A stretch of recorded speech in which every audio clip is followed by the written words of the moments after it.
Kennedy, he calmly walked into Athens, Georgia, and gunned down the Georgia Bulldogs. Today, he is matched against the pride of the Florida Gators, Shane Matthews, two-time SEC Player of the Year. This time, he's going for a third. Coming up, it is going to be Florida and Tennessee. Right after this message and a word from our ABC station.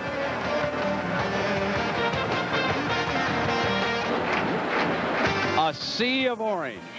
Knoxville, Tennessee, on a football Saturday afternoon. The College Football Association and the Southeastern Conference with a major confrontation between Florida and Tennessee. We'll have a crowd in excess of 95,000. Welcome, everybody. I'm Brett Musburger. As you know, this year the Southeastern Conference expanded and split into two divisions. Let's take a look at the East. With Tennessee's upset of Georgia last week, they could be in the driver's seat, but they must hold off favored Florida here this afternoon. The Gators are trying to back up their win of a year ago. Then out west, Alabama is the favorite, and on December 5th, they'll come together in Birmingham for the championship game of the SEC. Again, Johnny Majors will be missing from the Tennessee sideline. He is recovering from heart surgery. Yesterday, our Julie Moran was able to catch up with him. Coach, everyone's concerned with your health. We want to know how you're feeling, what your doctors tell you, and the question on everybody's mind when you're coming back. I'm feeling very good, very well, or whatever. I'm feeling better every day in every way. I've had good medical attention. I think great physicians, great care in the hospital, UT Hospital, and great care at home for my wife, Marilyn, and my mother who came up for a week, and many friends and fans who've been very supportive. Number two, I don't know when I will be back yet. In fact, I don't think today is an appropriate day to mention that. I think we should keep our minds on trying to whip the Gators, what little I can help this week. I will be able to come back this year. I hope in not the too distant future. Well, Dick Vermeil, I understand we've been experiencing some audio problems along the line. We'll get those cleared up. Now let's get to Philip Fulmer. He's got to design the game plan today for Florida. Well, Brent, last year, Florida shut down Tennessee's running attack, only giving up 49 yards. Consequently, the Tennessee staff has organized a running game plan that they think with different formations, they can run the football efficiently, keep Florida, Shane Matthews, and their offense on the bench, and then mix in the passing game. But there's nothing like Steve Spurrier in this conference. Well, you know what Steve Spurrier is concerned about? He is concerned about the crowd noise. They run a very sophisticated offense.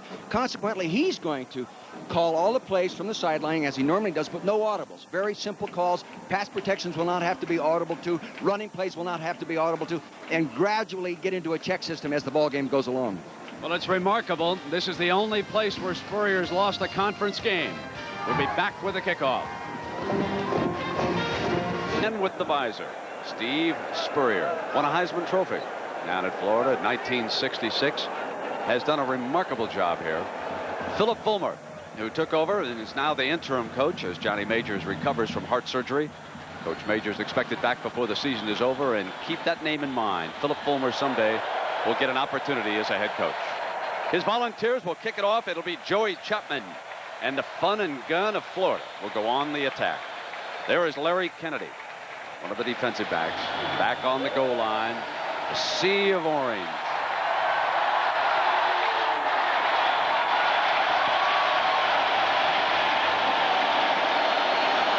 Underway in Knoxville.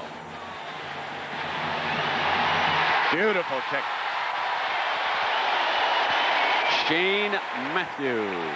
Comeback Shane.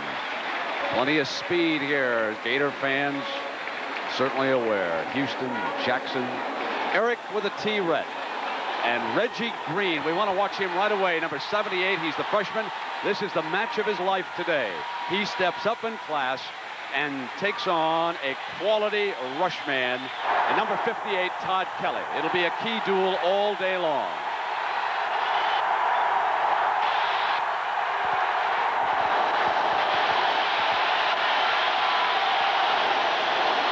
Rhett gets the first call, and 48, J.J. Surlis, brings him down by the shoe tops.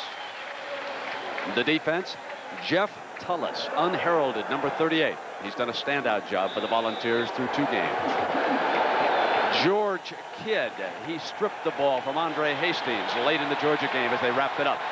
J.J. McCluskey and Jason Parker, 2 new safeties for Shane Matthews to operate against here today. McCluskey, a wide receiver, going both ways. They show blitz, don't come, throw Rhett. Now he gets around the corner. McCluskey brings him down, but Rhett was able to get the corner turn, wasn't he?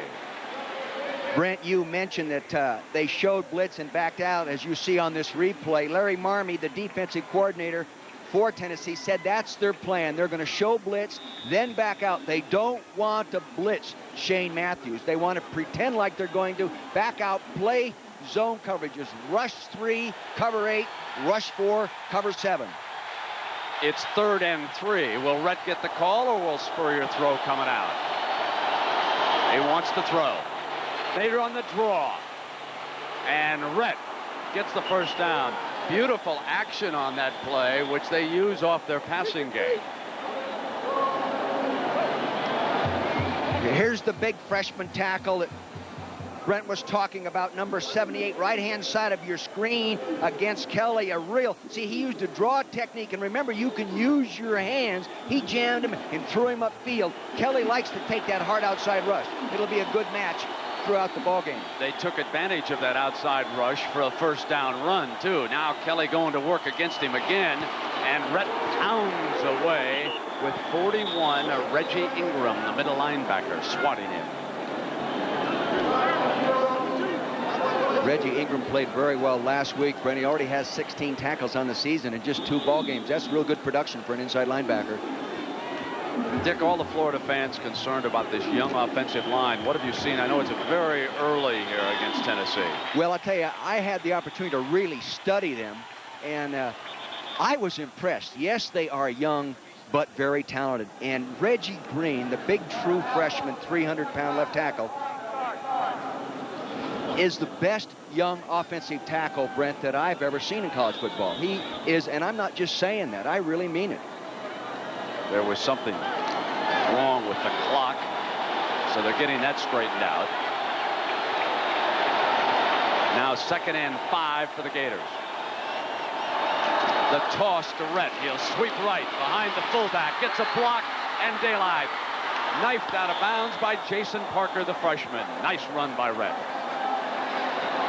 To run outside, you have to get a good block from your tight end. Now, maybe he got a good block or he was holding. Let's see what they call down here. Watch the lead block. They like to favor running on the offset eye, as they do again here, Dick. Yes, and you'll see the good block right there on number 94, Willie Richardson, allowed him to get outside, but there is a penalty against Florida. So the holding call against Spurrier's Gators, bring it back, an early mistake. And extremely costly, as that was a fine first down run by Eric Rhett. And now offensive holding, 10-yard penalty. Repeat the down. that'll bring the ball back to the Gators' 27-yard line. Early moments here of this showdown in the Eastern Division of the Southeastern Conference.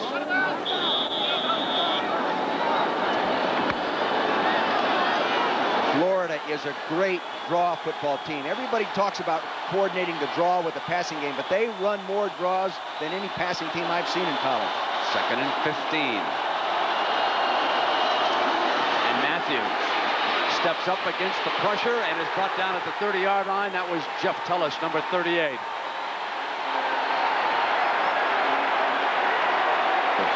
Jeff Tullis is really something. His nickname is Tool Shed. Here he is right here on your screen. They call him Tool Shed because he's been around so long, and he's always handy, and he's always coming, he's always working hard. And here's Tool Shed making a nice stop. Dick, they have moved the tight end, Greg Keller, over on Kelly to give Green some assistance. Now they switch Keller in this set on 3rd and 13. Kelly gets in as Matthews releases, incomplete. Kelly on a spin move on the inside, came off of Green and delivered the blow. We'll take a look at the move now that Kelly right here is trying to go underneath the young tackle, and he got underneath him. See, the young tackle, Reggie Green, set a little too deep, and it gave Kelly the room to use that spin move underneath.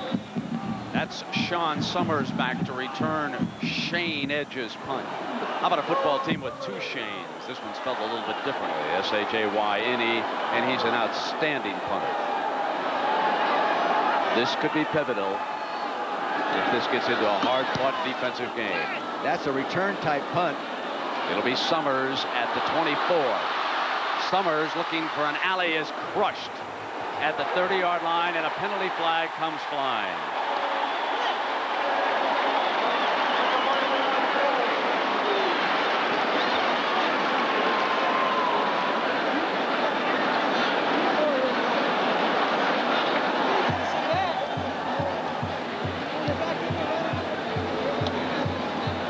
Ooh, 15 yards, flipping.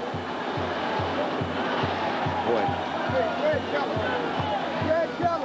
So over on Steve Spurrier's sideline, not happy about that first series. The holding penalty costly.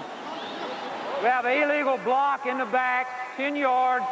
During the return, first down. So when we come back to Knoxville, Tennessee, the Volunteers will have a 1st and 10 coming out from their own 29-yard line. North Carolina, but in that part of North Carolina there are more Volunteer fans than Tar Heel fans, and he is close by. 18 of his friends and relatives watching. Craig Faulkner was his favorite target a week ago. There are the rest of the members. Mike Stoll, outstanding offensive tackle for Tennessee, number 59. Now we'll watch Heath Schuler, dangerous as a runner. I'm sure the Gator defense has looked at the videotapes from a week ago in Athens, Georgia. They're well aware of it. They line up in the basic I. Aaron Hayden. Tennessee looks to establish the running game with Hayden getting the first call up the middle and into the arms of Mark Campbell as we establish now the Florida defense a little bit unorthodox. Henry McMillan is a fine defensive end for the Gators. Now Ben Hanks is a bandit back wearing Steve Spurrier's old number. Will White a dandy free safety, but the Gator back Monty Grove comes up so close to the line of scrimmage.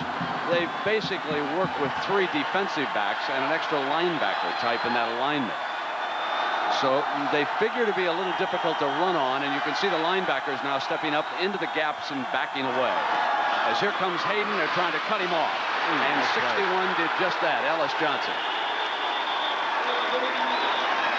Dick, I would think that this Gator defense would be basically difficult to run against. Well, it's basically an 8-man front, and Ron Zook, the defensive coordinator, told me last night he's going to do more with it. He is going to blitz Tennessee. First off, inexperienced quarterback, a young guy, talented, but he wants to come after him with the blitzes. Either 7-man, 8-man, or 9 people coming. Then he wants to bluff it, but he always wants them concerned that they're coming. Think they'll throw it here on 3rd and 6? Most likely. You see the receivers spread to the right. Schuler brings the end around and didn't fool anybody. Mark Campbell is there defensively. It's 3 and out. See, Mark Campbell got penetration, and that play, a reverse slow and developing. You'll see it, penetration by 2 people there. Ellis pushed it up underneath, and there's Campbell, 67. Take another look. You'll see the penetration from the right side of your screen. Ellis is up there, and he just fell into it. Campbell did. Good defense, good backside pursuit. Left-footed punter Tom Hutton. There's speed awaiting this, and Willie Jackson dancing back at the Gator 40. And out of bounds at the 42. No score. Tennessee and Florida jockeying for position here in Knoxville. Steve Spurrier's favorite arena, is it? Well, Brent, a factor that needs to be addressed in this game is the turf factor. One of the very first things Coach Spurrier did when he got to Florida was tear up the artificial turf at Florida Field and replace it with grass. In fact, he even had it negotiated in his contract before conceding to come to Florida. He does not like the turf, and that is very evident in his record. Coach Spurrier has only lost 4 games since coming to Florida. 3 of those 4 are on the turf, and a big loss in 1990 right here. Yeah, Julie, you never put a carpet down in a swamp. Can't do it. 1st and 10 now from the 42. Let's watch Shane Matthews go to work again, and there's a penalty flag down.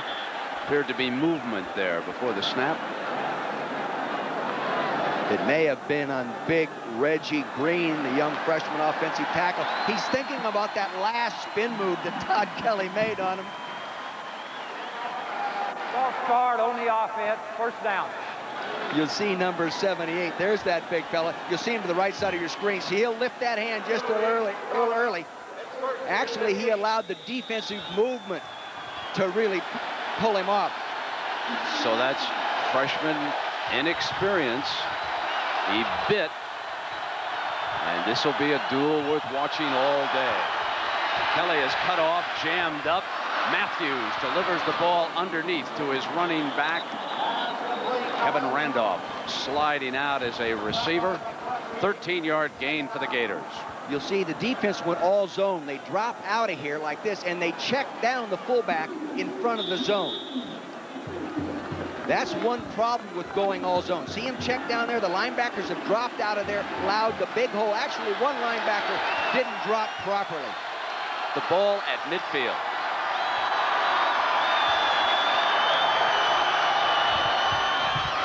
The toss to Rhett. Fine looking runner is J.J. McCluskey, who will go both ways today as a wide receiver and a safety.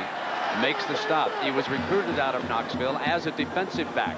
They were short of wide receivers. He was a walk-on here with the Volunteers. Switched over there, and now today, back on defense. You know, Brent, he already has his degree in political science. He's in the Graduate School of Sports Management right now. Fine young man.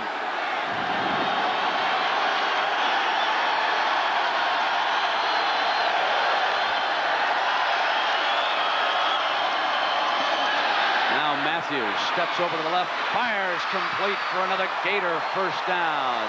Harrison Houston wide open. Watch the reaction the play action has on the linebacker. See, it just freezes him, allows the slot man to the right side of his. See, they have to acknowledge that run. That keeps them close to the line of scrimmage. That allows the slot man to work in that hole in that zone coverage. Good tackle by Jason Parker, number 7. So Rhett receiving some attention on the Florida sideline, out of the game, and Tony Davis, number 21, very deep in that backfield, isn't it? Sets up the block for Matthews, who fires complete to Houston again.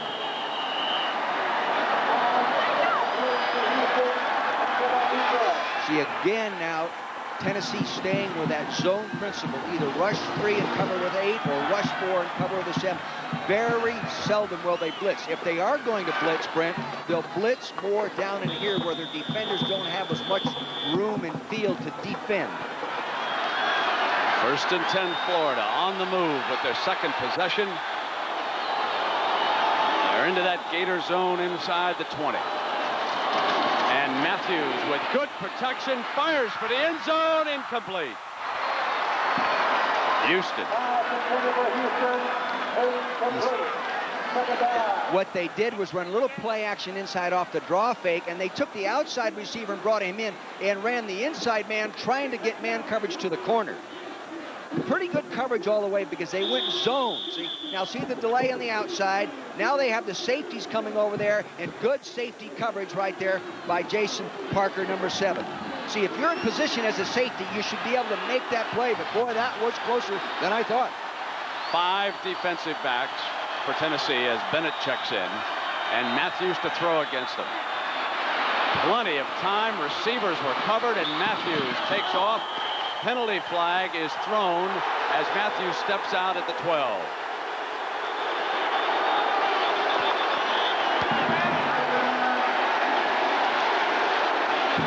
And words are exchanged, between several Gators and McCluskey.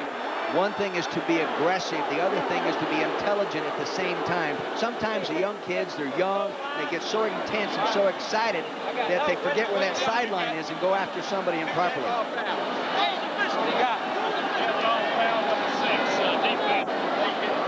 Here's Shane Matthews coming down the sideline. He's out of bounds right there, yeah. Actually, that's not a vicious hit. I wouldn't call that. Ben Talley, number 90.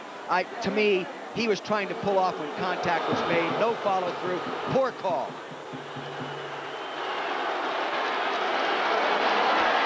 How would you call that, Brent? No, I agree with you. I thought it was kind of interesting at the end that McCluskey was obviously trying to get out of the way, and then later words were exchanged over there. But McCluskey certainly didn't hit Shane over there.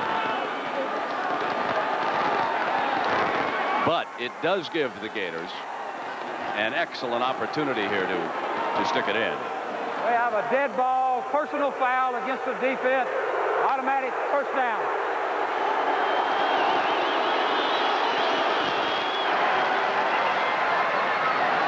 Now the officials have to decide. They haven't put the ball down yet. The Tennessee defense standing inside their 5-yard line. That ball is still on the out-of-bounds marker over there at the 12 as the officials are trying to sort out the halfway point here. Coach Spurrier's offensive team is so well prepared. They do an excellent job in the situation phases of the game. Third down conversion inside that red zone. 3 of 5 inside last week. Doing a good job of coaching. Ball is put down at the 6-yard line. So this is a 1st and goal for Florida. Davis still in the Gator backfield. Bilkey, the fullback.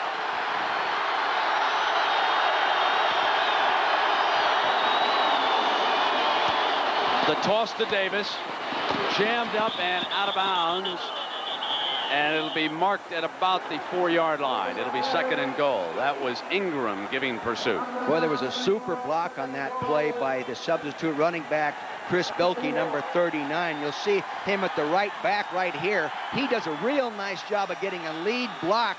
You'll see him make contact right there and see him stick and stay. Good fundamental technique of striking and working his feet, keeping his hands in proper position. Good job by Chris Bilkey. Florida likes to throw going in.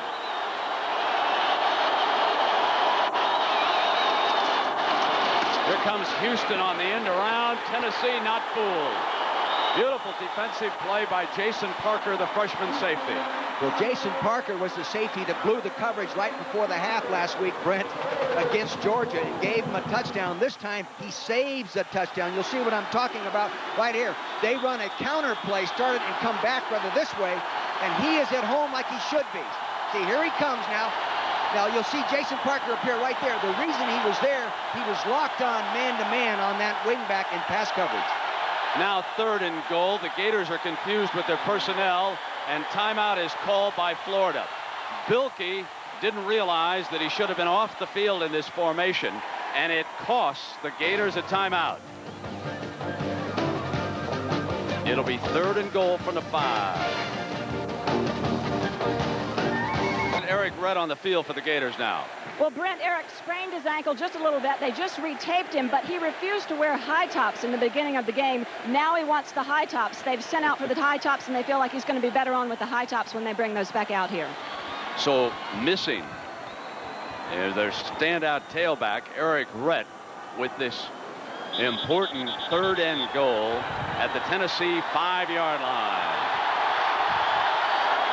They spread him out here, Brent, with a no-back attack. They have 5 immediate receivers, forces you into some kind of a man coverage. Tough to play that against zone. Matthews runs the quarterback draw down at the 5-yard line. Parker was there along with Surlis.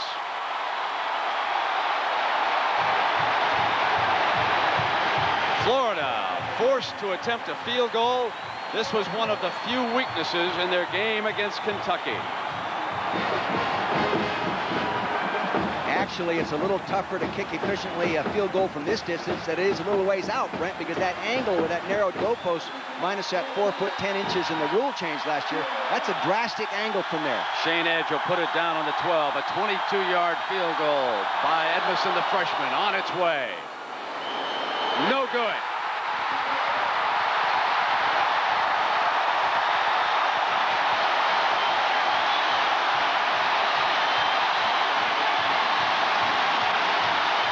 A fine goal line stand by Tennessee after the personal foul penalty. Here's the field goal miss. Actually, Bart Edmondson thought he made it. He gives the signal. He thought he had it. But the official right there standing under the goalpost said, no way. But he thought he had it. Watch him give him the signal here. I'm not Maybe he's trying to con job, Brent. Well, I'm going to tell you something. From my angle, on that replay, I thought he had it too. Did anybody else agree with me out there in TV land? It looked close. I'm not an official up here in the booth, but I want to tell you when I looked down when you said that. But again, an angle can be a distortion here. Here's that goalpost. No. Freeze it right there. Freeze it right there. Boy, I'll tell you. I'm going to tell you something, folks. Depends on how you draw the line. That's a crooked line you drew. First and 10 for Tennessee. Heath Schuler. Man, Gator fans down at Gainesville aren't happy by that call. Now it's Hayden for about 3 tough yards. Let's check in with John Saunders in New York. What do you got, big fella? Illinois at Houston, Brandon. Jason Verduzco going to work early here. Tosses the pass to the back. Darren Boyer out of the backfield along the sidelines, breaks a couple of tackles, and takes it down to about the 2, setting up the touchdown by Wagner Lester. It's 7-3. Back to you, Brent. Got a long way to go in that one, John. That'll be about a 4-hour and 30-minute game.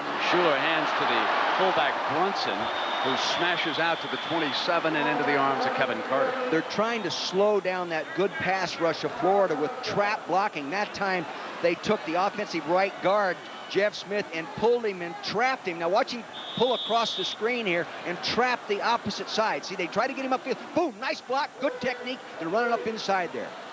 That slows down pass rushers. New running backs.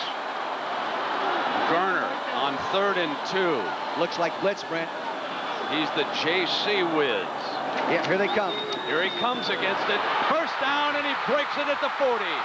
On his first carry to the 46-yard line.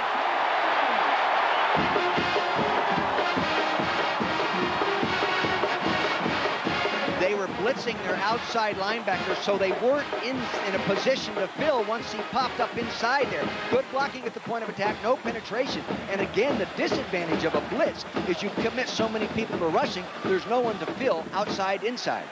So Charlie Garner for 17 yards and a volunteer first down. He's audibling here. Here's Garner again, and nothing doing. Big hit by McMillan. He actually was stumbling before he got to the line of scrimmage. Charlie Garner is the fastest running back they have. He's a junior college transfer and just really learning the offense.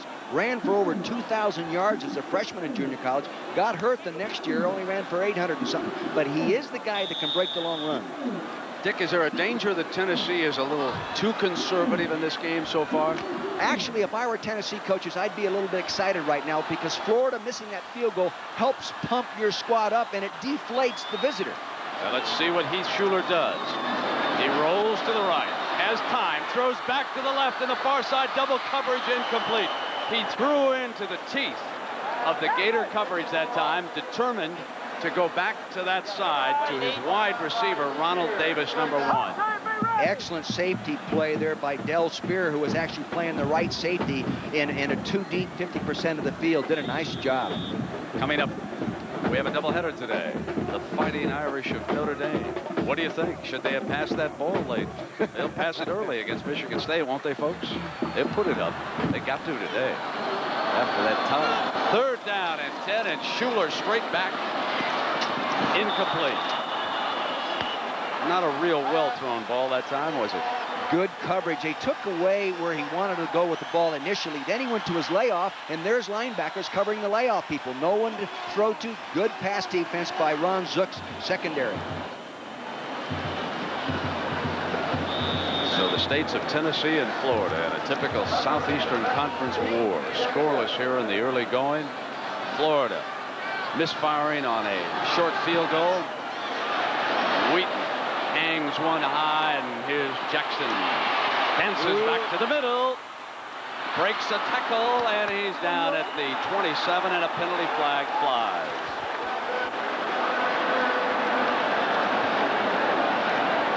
Tackle on Jesse Sanders. Marker on the play. See what they call here, Brent.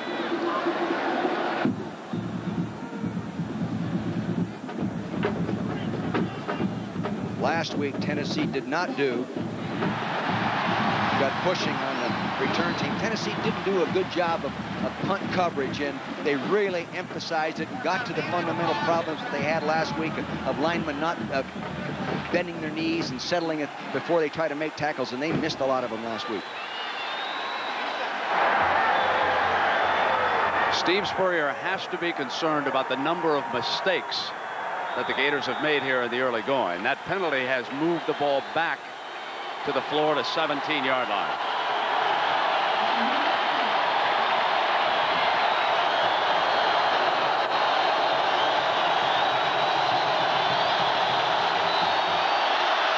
Matthews on that inside pitch to Davis, as Eric Redd is still out of the game and Todd Kelly read it well. See, that's really a shuffled draw. I have not seen a team run that kind of play before. Normally when you run the shuffle, you sprint to one side and the back comes with you. In this place, the back was just sitting there. Another huge crowd. In fact, this is the third largest crowd in history, and they've had some bigger. Standing room only. 97,000 on hand. The draw play to the 20-yard line, and Reggie Ingram is there defensively. Now, Steve Spurrier had a rather unique way of getting the Gators ready for this huge crowd here in Knoxville. Here's what he had to say. So what we've tried to do is just try to practice this week with no one able to hear anything. So you get involved in a lot of hand signals. Hopefully our pass protection will hold up, and then maybe we can just sort of change the patterns against the coverage if we have to. So it involves some different type of coaching. Great coverage that time by Tavio Henson. Tavio Henson was in position all the way. They ran both backs out of the backfield away from the direction they threw the ball, trying to keep the free safety at home. But Tavio Henson was right there. He's a walk-on, Brent. Todd Kelly was coming again, number 58. Here's the battle. There's the spin move, but this time, big Reggie Green handles that spin move just a little bit better. That is not Kelly's best move, according to Kelly. He said he's a better speed rusher on the outside, but that's going to be a duel we'll have to check in on throughout the game, as Edge will hit this one at about block. Tennessee blocks it. Tennessee with a first down at the 12-yard line.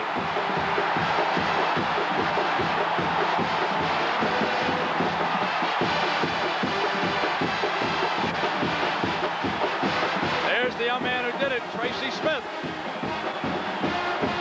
He came from the left side, got up inside. The fullback blocked one man. He couldn't block the other guy. Here he comes, and he dives out in front just like he had to.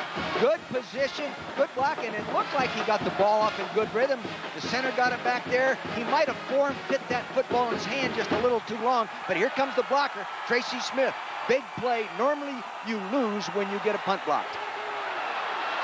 Look at that field position. Now Brunson and Hayden in the eye. Schuler, the dangerous runner, a factor certainly inside the 20. Tennessee's best scoring opportunity, looking to throw on first down, and Schuler will hoof it. Taken out by Carter at the 12-yard line. Wonderful team speed on this Gator defense. They come and get you. Tennessee has done a good job inside the red zone in the years past. They had some problems last week. Last week, 10 of 10 times inside the 20 this season. 7 touchdowns, 3 field goals. Tennessee doing an excellent job. Tough to do any better than that. Now Faulkner is slotted to Schuler's left. He'll roll in that direction, and he'll keep it to the 10, to the 5. Touchdown, Tennessee.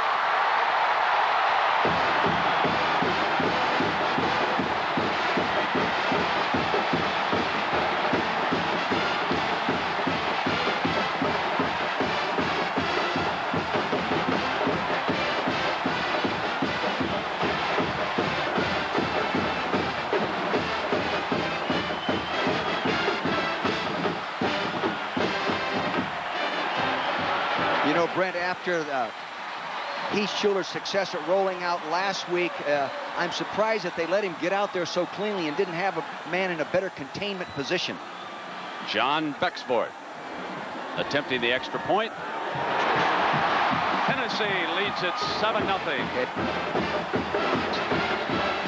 You'll see right here, there's a key block at the point that gets a hook and a good lead block as he sprints to the corner. You need those blocks, but there should be somebody getting there quicker. See, now watch Aaron right there. Watch number 24 in the middle of your screen, Aaron Hayden. See, he'll get a little brush block right there. And that's better than a brush block, a knockdown. Quarterback should not be able to run in that cleanly. Got to get a man in his face. There's a block right there by the wide receiver, Faulkner. Here's the block right there. Oh, a knockdown pin, 3 points.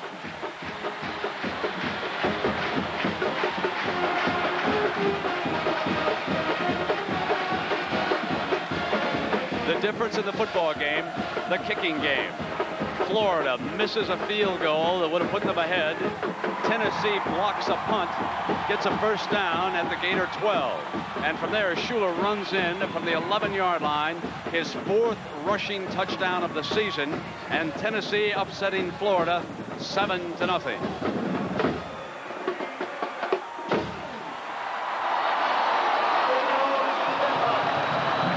Chapman with the ball on the tee for the Vols. Houston and Kennedy await the kick. He'll keep it low, and Kennedy has it at the 4. 20. Oh, and stuck at the 23-yard line by Summers. Wow. Hey, John, what's happening with that other Florida team, Florida State, today? Well, Brent, Florida State, as you know, Charlie Ward has a good year throwing for touchdowns, but also a rough year throwing for interceptions. This is 9th of the year, picked off by William Strong. Casey Weldon threw only 8 all last year. The game scoreless in the second quarter. Back to you, Brent. Here, John, the Gators are still without their outstanding tailback, Eric Rett, out with an ankle injury. So they'll operate without a running back. Shane Matthews to put it up on first down. That short drop, firing complete to Everett. And Everett steps out at the 42-yard line. You know, I've heard some criticism about Shane Matthews' arm in regard, is it strong enough to be an NFL quarterback? That was a long throw because he threw it all the way across the field, Brent. Strong arm. So the ball is put down at the 42-yard line. First down for the Gators.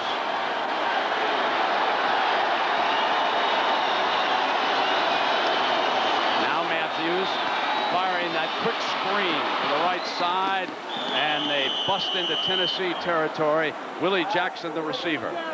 Speaking of busting somewhere, how about this one? Neither team appears headed for the Super Bowl, folks, but oh, do they love to beat each other.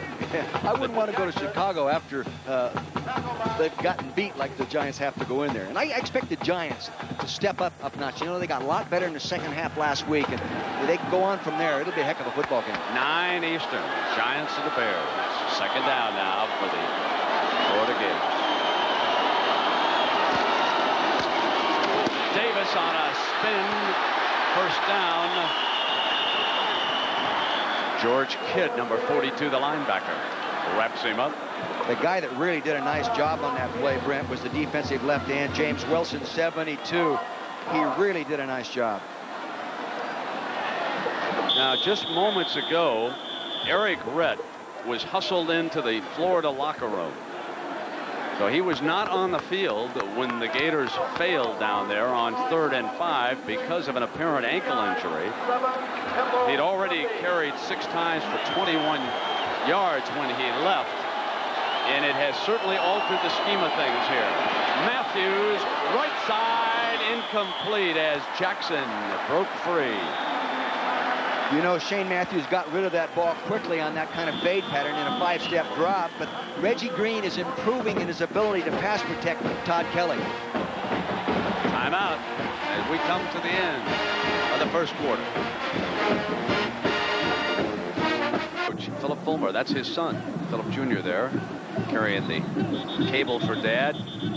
Fulmer turned down an assistant's job with the Tampa Bay Buccaneers a couple years ago. Hopes someday to become a head coach in college football, and the young man loves to stay right close to his dad, doesn't he? Now, for Florida, it is 2nd and 10. The ball is at the Tennessee 45-yard line. Eric Rett, backside, and they seal Matthews up. James Wilson, number 72, was coming, and Horace Morris, number 85. It was a mistake in pass protection on the left side of the offensive line. Reggie Green blocked down, and you'll see what I'm talking about. He'll block down here and turns the defensive end loose coming from the outside. See him down there? He should not have done that. That's a mental mistake, a breakdown, and Horace Morris can run a 4.5 40. That's too much speed to turn loose. Now it's 3rd and long. Bilkey, the running back. Matthews under pressure again. Well short of the first down. Julie Moran, what do we hear about Eric Rett? Well, Brent, I just talked with the Tennessee team doctor. He sprained his ankle when he put on the high tops and went back in the game. He aggravated the injury even further. So they've taken him in the locker room. He's got his foot on ice. He's staying out of the heat, and they're going to try him in the second half. Sounds like a great shoe controversy to me. You know, Brent, they're losing the #1 rusher in the SEC last year, 193 yards last week. They're 11-0 when he's run for 100 yards or better. They need him. Edge, his last punt was blocked. That set up the only touchdown of the game.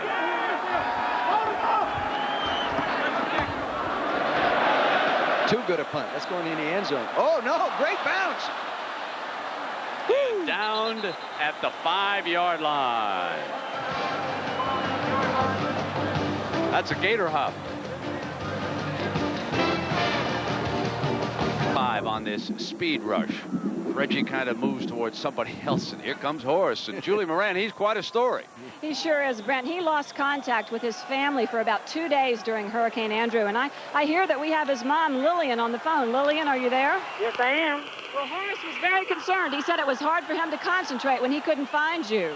Yes, I know, because our phone was out for a while. Well, how long did it take, and how did you finally make contact with each other? Well, it took about 2 days.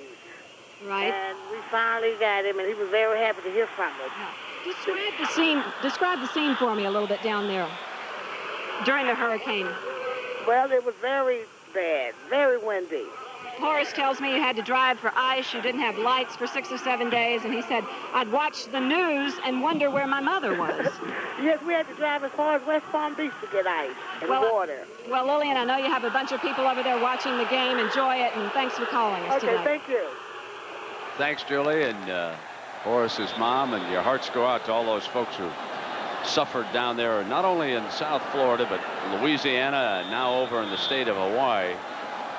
And we get an opportunity in this broadcast, we'll put that Red Cross number back up, because there are folks that have really stood tall in all these disasters. Here it is, Tennessee with the ball, and a 7-0 lead against Florida, and just trying to rough it out down that pit area. Dick Vermeil, some of the folks might have just joined us here. It's early on Saturday, been out doing some errands.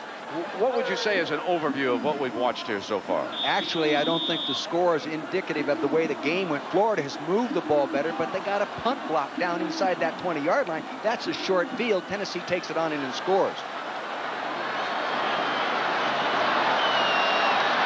They need 2 yards on this 3rd down. Brunson, the fullback, gets it. Keeps the drive alive, and right now we'd like to pause 5 seconds along the line for our ABC stations to identify themselves. This is WFTV, Channel 9, Orlando. Knoxville, Tennessee. With Julie Moran and Dick Vermeil, I'm Brent Musburger. Nice to have you with us. Tennessee and Florida in the Eastern Division of the Southeastern Conference. Tennessee coming off an upset of Georgia in Athens. The Gators opened at home with a big win over Kentucky, and the winner here today takes charge of the East. Florida will still have a big one late in the season against Georgia, but remember, on Thursday night they turn right around and go over to Mississippi State. This is a tough week for the Gators. Now here is the young man Garner, and he's got some quickness, doesn't he? Out to the 31-yard line. See, what Tennessee is doing is they're splitting both tight ends. I'll show you here on the telestrator what they're doing. They're splitting both tight ends out a ways. Now, what this does is forces the defensive tackles to come down tighter and get the ends out wider, and it gives them that room to go ahead and cut back up inside. Now watch this. See that lane that's created right there? Freeze it right there. See that lane right here? That's what he was looking for. Good game planning. Garner makes the most of it. 16-yard gain, another Tennessee first down. They'll pitch Garner wide to the right, and he got between two defenders and busted to the 36-yard line. Nice-looking young running back. Yes, but I'll tell you, Rodney Gordon, the right offensive tackle, did an awfully good job of hook blocking Kevin Carter, the defensive end. That's what allowed him to get out there in the first place.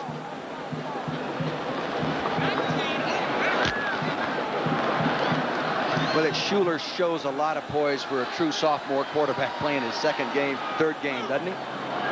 Two tight ends. Dick stand up for Tennessee, and Schuler will bring the option down the line and keep it. First down, Tennessee. There's that poise.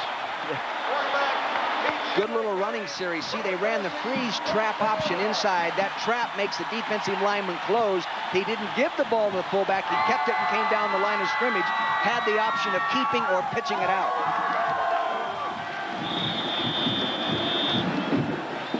So next we'll take you up to Michigan State for that confrontation with the Irish and the Spartans. Notre Dame, Michigan State.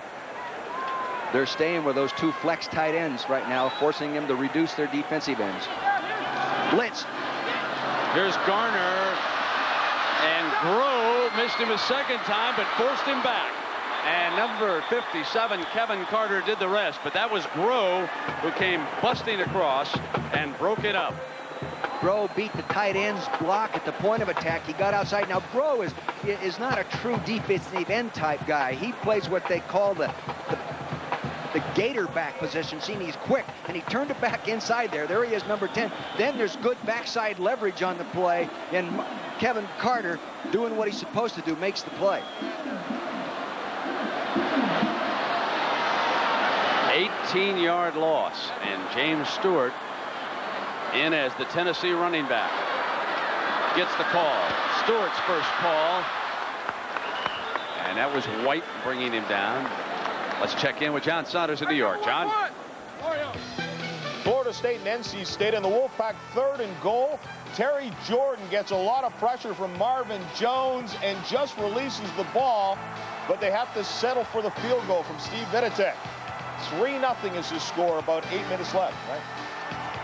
Yeah, John, Florida State probably thought they were going to walk through the ACC after beating Clemson, but Coach Sheridan's done a good job with that North Carolina State team. Fine coach. Now 3rd and long. Schuler gets excellent position.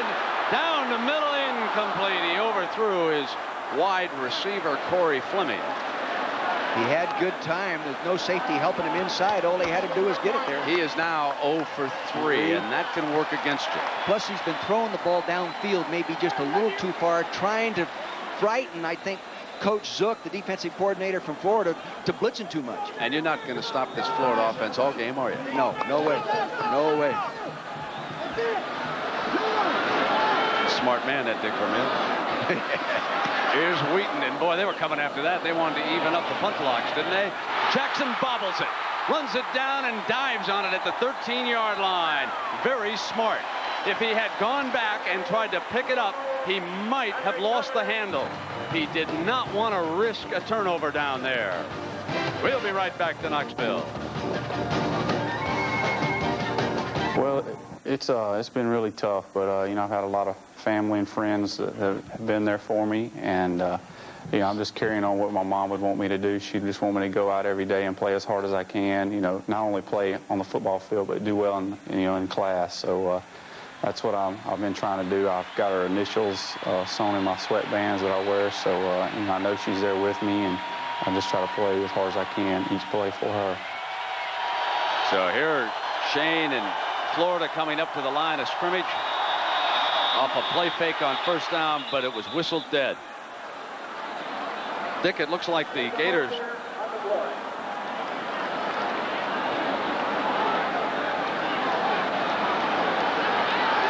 foul.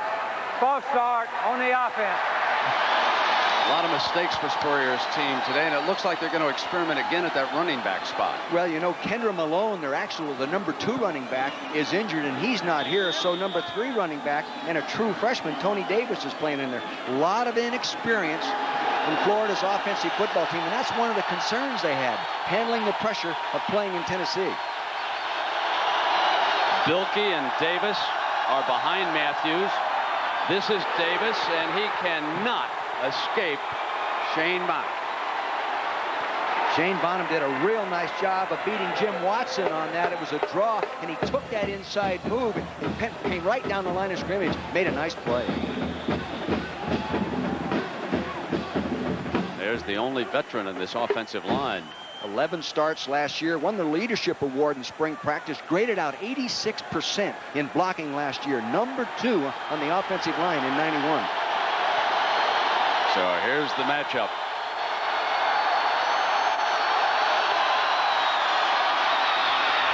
Bonham came off the block that time and helped wrap up Davis.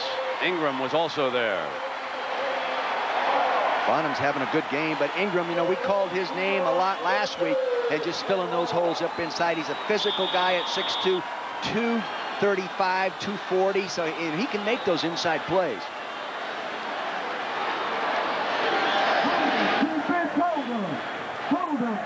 Last week, Florida did an excellent job of converting third down situations. They made 59% of them, number 1 in the SEC. Boy, do they need that young man. They're fouled up on their huddle call right now. 3rd and 13. Yeah. And he can't hear down there. I think they went past the time. Too. Yeah. Having difficulty, and the time ran out. Play clock did expire. See, they were having trouble communicating to the wide receiver that time. Quarterback went out and talked to him. By the time he got back to the huddle, too much time gone.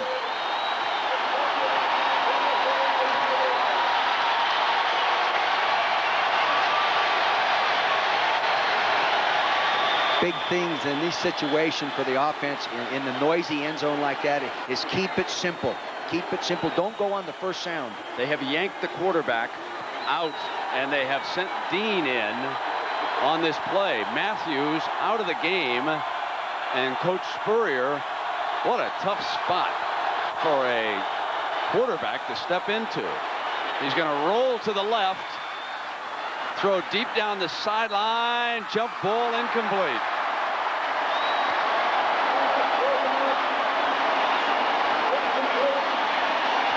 Terry Dean. He didn't play last week. He gets in there. He's a left-hander, SEC academic, all-conference football player, very bright young man. That's a pressure situation. Wow, would you send a quarterback into that? No, it's wrong. And you know something, in that situation, there was movement on the offensive line that time that they didn't call. They're losing their poise a little bit here. Now, Edge is standing in his own end zone, has to throw a little confetti out, doesn't he? He's right on the edge, isn't he? Yeah, he sure is that. McCluskey is lined up to the left, trying to get an outside rush if he comes. Lousy punt, really. Fielded by Summers. And Tennessee with excellent field position. They're at the Gator 30.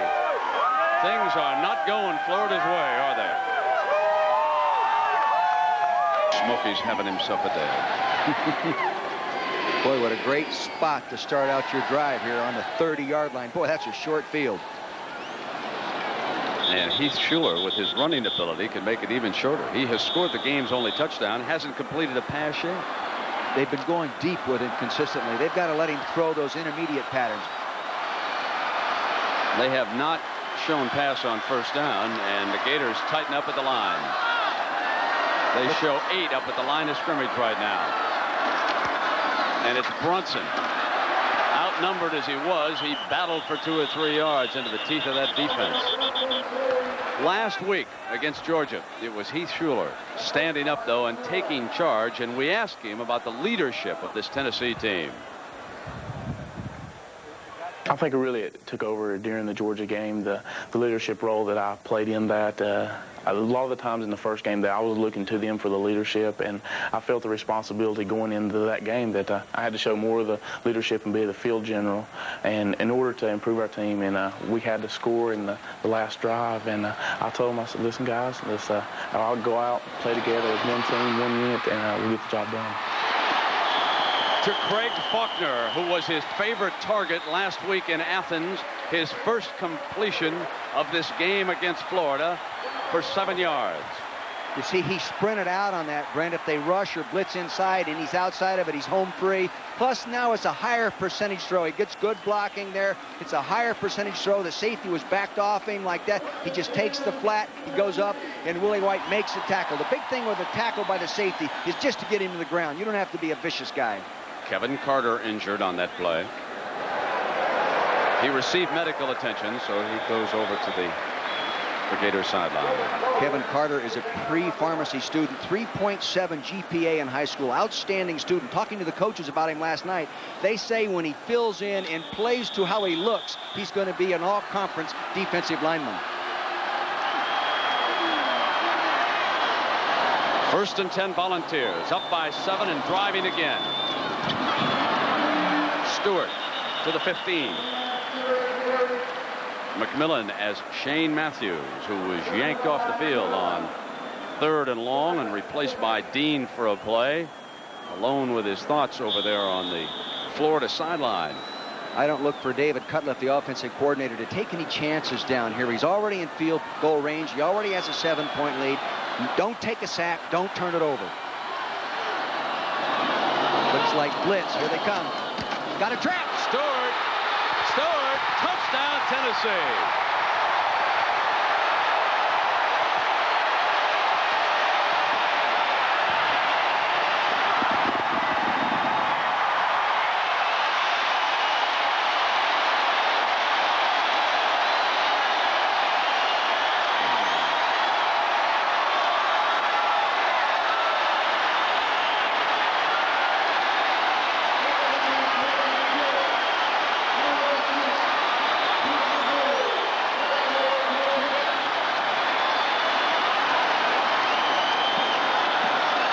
Bexford.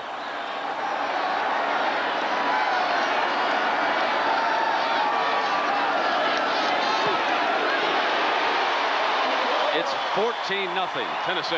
The key block on that was Bubba Miller, the fine young redshirt freshman. Watch him pull and trap across now. He gets a good block. Oh, he's coming the other way. Excuse me, I drew it wrong. There's 71 Bubba Miller. Nice job of coming across. Good trap block. Will you live with a blitz? You die by the blitz. Here it is, number 71, left side of your screen. Watch him kick out. There's Stoll, number 59. He seals off inside. Everybody was rushing the passer to get to the quarterback. They run a trap. They are rocking around old Knoxville.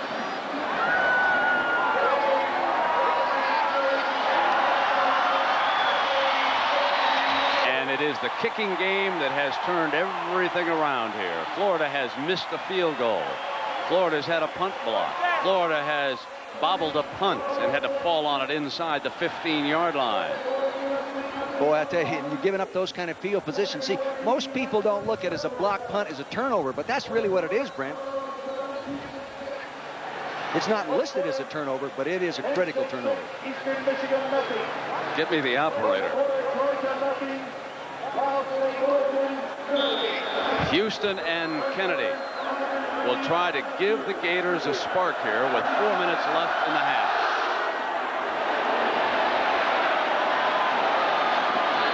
It's Houston.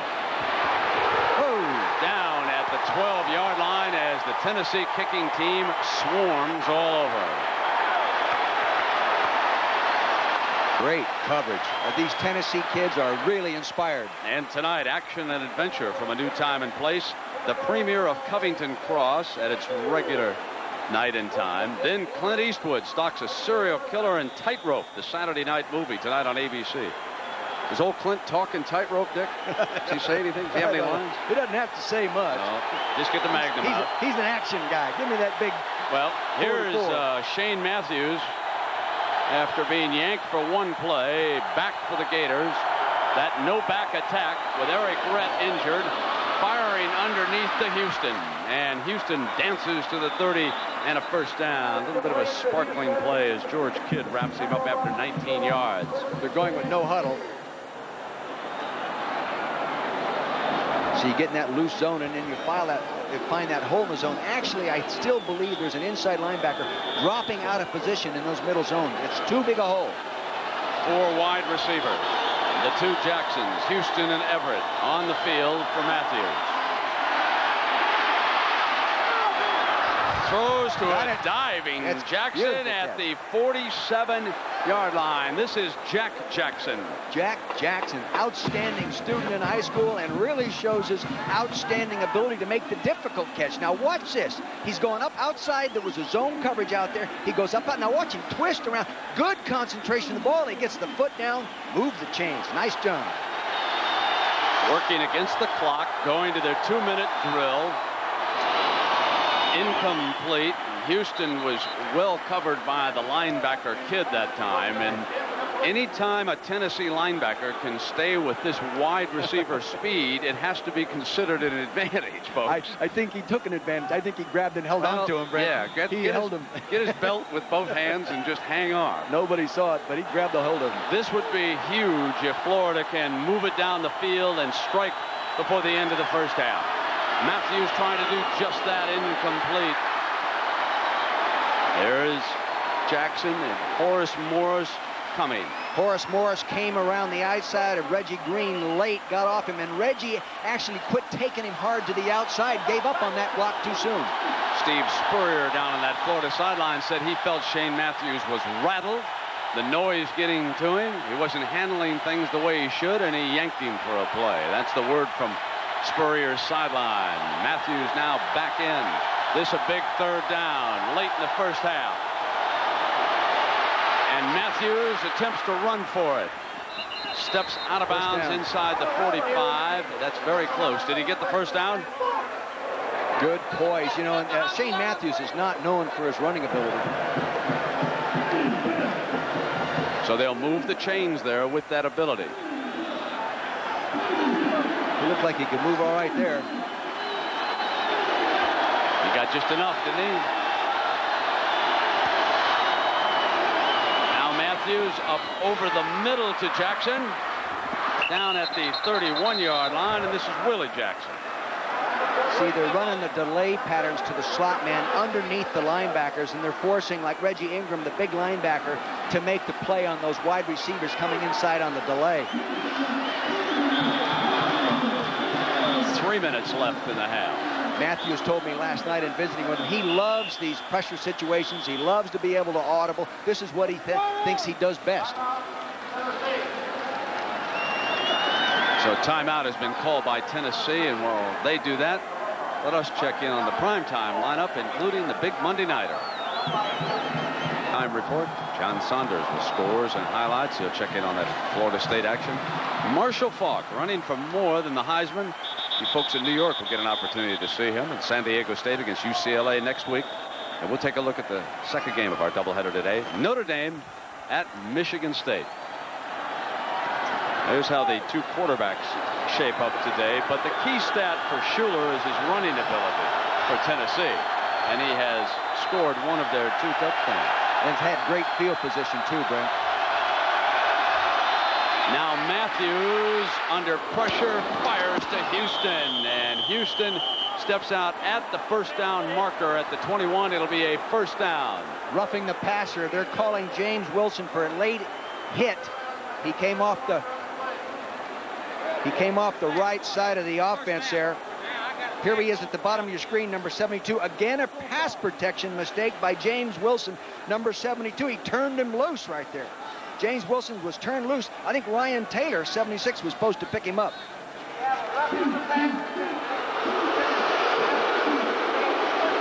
You know, Brent, what could be happening? They could be audibling their pass protection down there and someone not hearing it.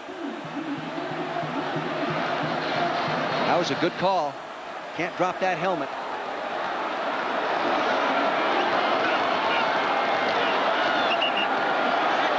Now the 4 wide receivers. The trips go to the right side for Matthews.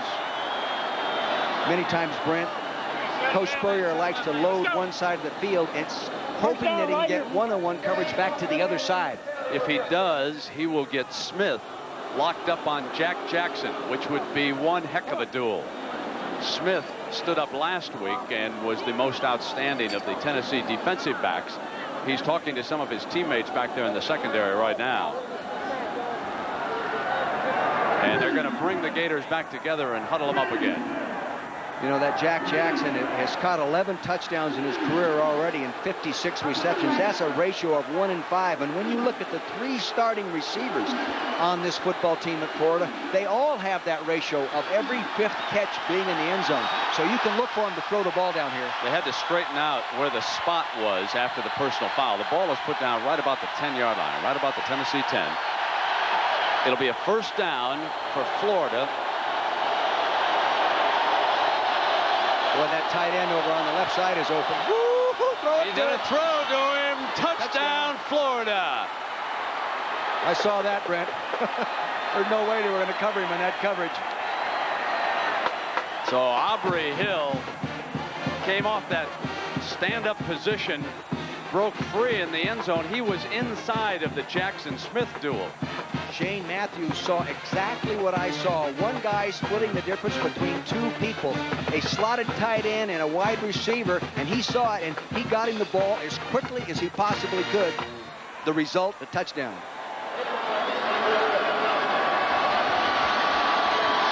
Edmiston.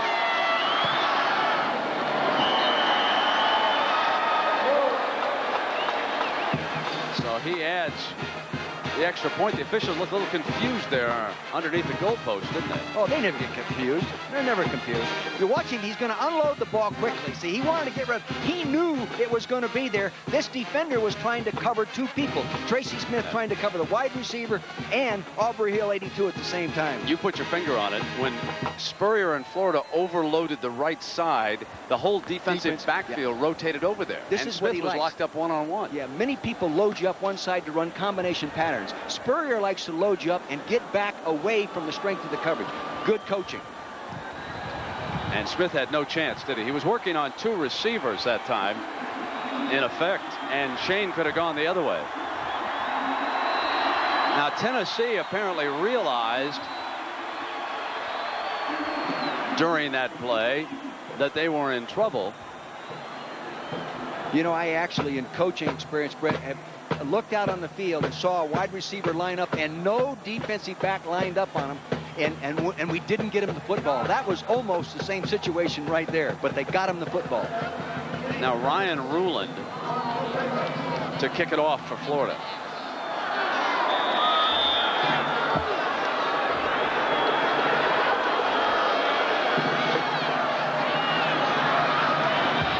Davis will bring it from a yard inside the end zone. Short of the 20. Excellent coverage, and a penalty flag comes flying. Was that a late hit over there? Guys, one of the things you have to do in intense football games is direct your intensity to help you. Those kind of fouls are stupid. So that's going to be a personal foul against Florida. Dead ball foul, personal foul on the defense. First down. So you got 10 guys of the 11 trying to do everything they can to stop you, and one guy gives you 10 or 15 yards. There was some confusion in that coverage. You'll see at the top of your screen right here, J.J. McCluskey, he's sliding over, and he's starting to call timeout. He says, I don't like the position you put me in. Timeout, timeout. Too late, didn't get it called. Touchdown. Well, he's the one who should have stayed there. Here's first down.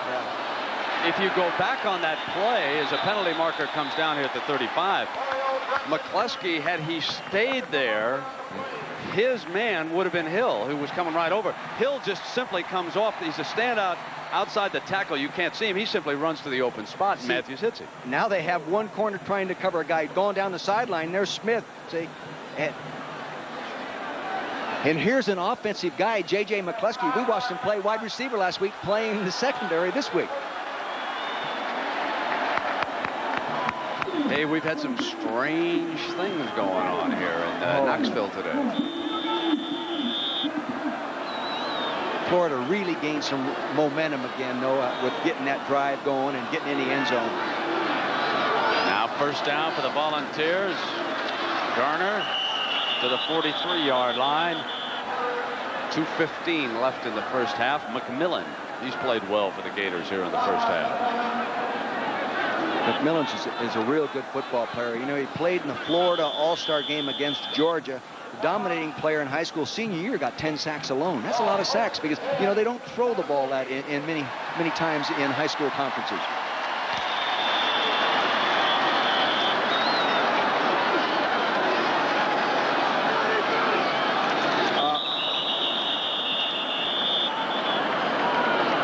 I watched them go through their 2-minute drill on the practice field on Thursday. They did a real nice job against themselves, Brent.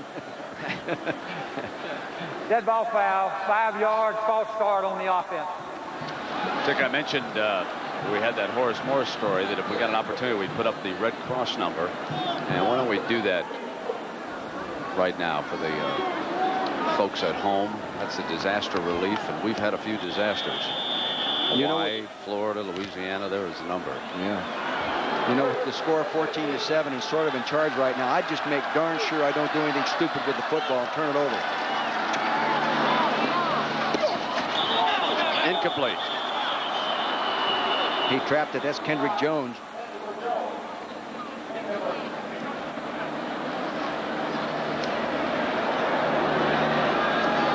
Been talking with Schuler yesterday. I asked him, you know, most of the time when you talk to a young quarterback and ask him which way would he rather throw the football, drop back, sprint out, play action, they normally say drop back because that's, you know, they see that in pro football. Not, he says, Coach, any way I can throw it, I like to throw it.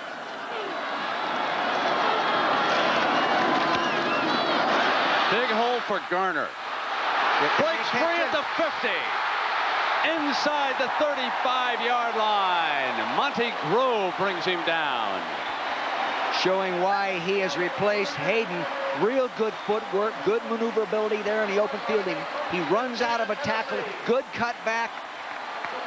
See, he heads out there, he gets a block by Bubba Miller, he cuts back off it. Now watch him run through the arms right there. Run through him. See, you've got to get your arms wrapped around a guy like that. Hit him with your shoulder pads. They didn't do it, consequently, long run. And this guy can fly. That 31-yard run may give Tennessee a field goal opportunity. There's a minute and a half left in the first half.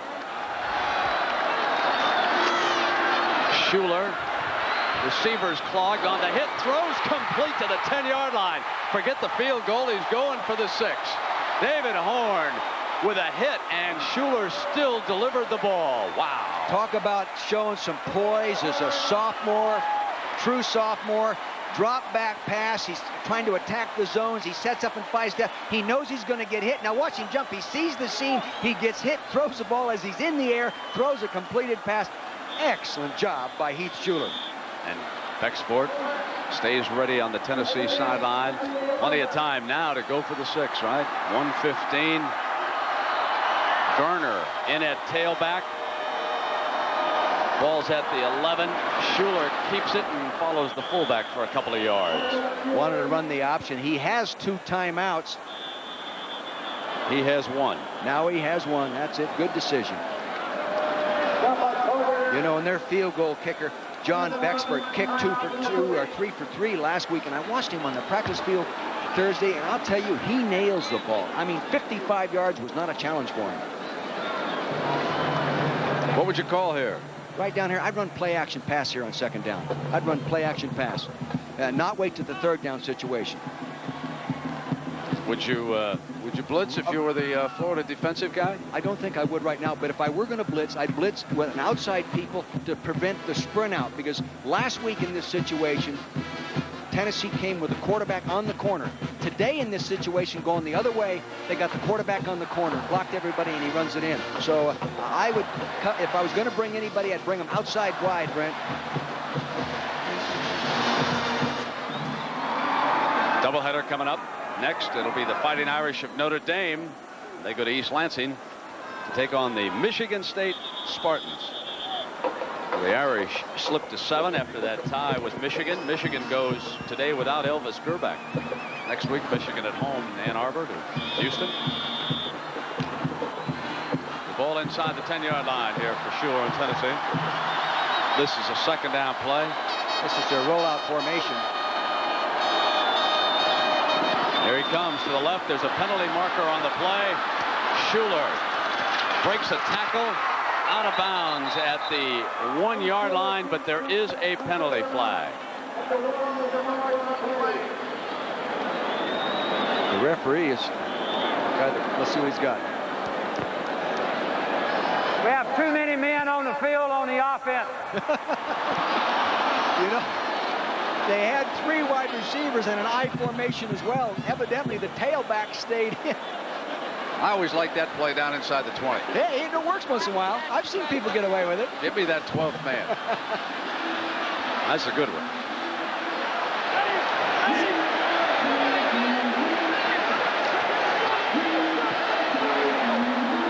Oh, God. That's a big penalty. We've had a few here in the first half. We'd have 12 penalties in this game, 7 of them against Florida, and this is the 5th against Tennessee, and it is huge. At the 49-second mark, the ball is brought back all the way to the 26-yard line.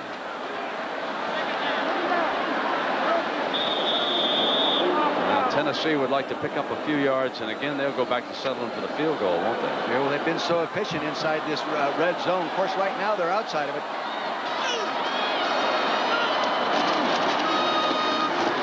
Garner still short of it.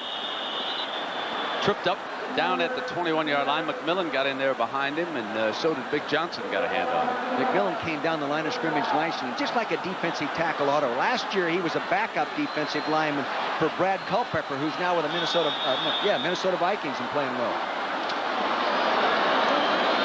Now it's 3rd down. Garner cuts back beautifully, but only for a couple of yards. Miles stepped over from that linebacking spot and brought it down. That call dictated by having a quality field goal kicker. Don't want to take any chances going downfield, throw the interception. Have a real good kicker. Let's go ahead and see if we get some more yards and let my field goal kicker come on the field and make it. Now, if he misses it, it's a bad decision. Mark Holland, Dick is his snapper. Lance Wheaton will hold it, and Bexford will attempt the field goal here with 14 seconds remaining in the first half. Steve Spurrier has to be pleased with that last drive. Oh, yeah. He lost his best running back early in the game, struggled mightily. Right now, he's down only 7, and if they make it here, he'll still go in down only 10, but he can certainly build on that scoring drive, can't he? Plus, he did it with Spurrier football. You know, receivers spread all over the field. Shane Matthews reading the defensive properly, picks out the error in the defensive coverage, gets it to the right person. Hey, when you do that, you normally win a football game. Yeah. Well, and the Gator assistant coaches will try to seal up that kicking game, won't they, in the second half? Bexford was an outstanding student, academic All-American in high school, student body president. It's got everything going for him. All SEC freshman team last year. Was 15 of 21 in the field goals. And boy, I'll tell you, again, on the practice field, this guy looks like an NFL kicker, and he's only a sophomore. And the state of Tennessee cares only about the education of that toe right now. 35-yarder. He hadn't had an opportunity to kick one in the game this year. 5 for 9 last year from this distance.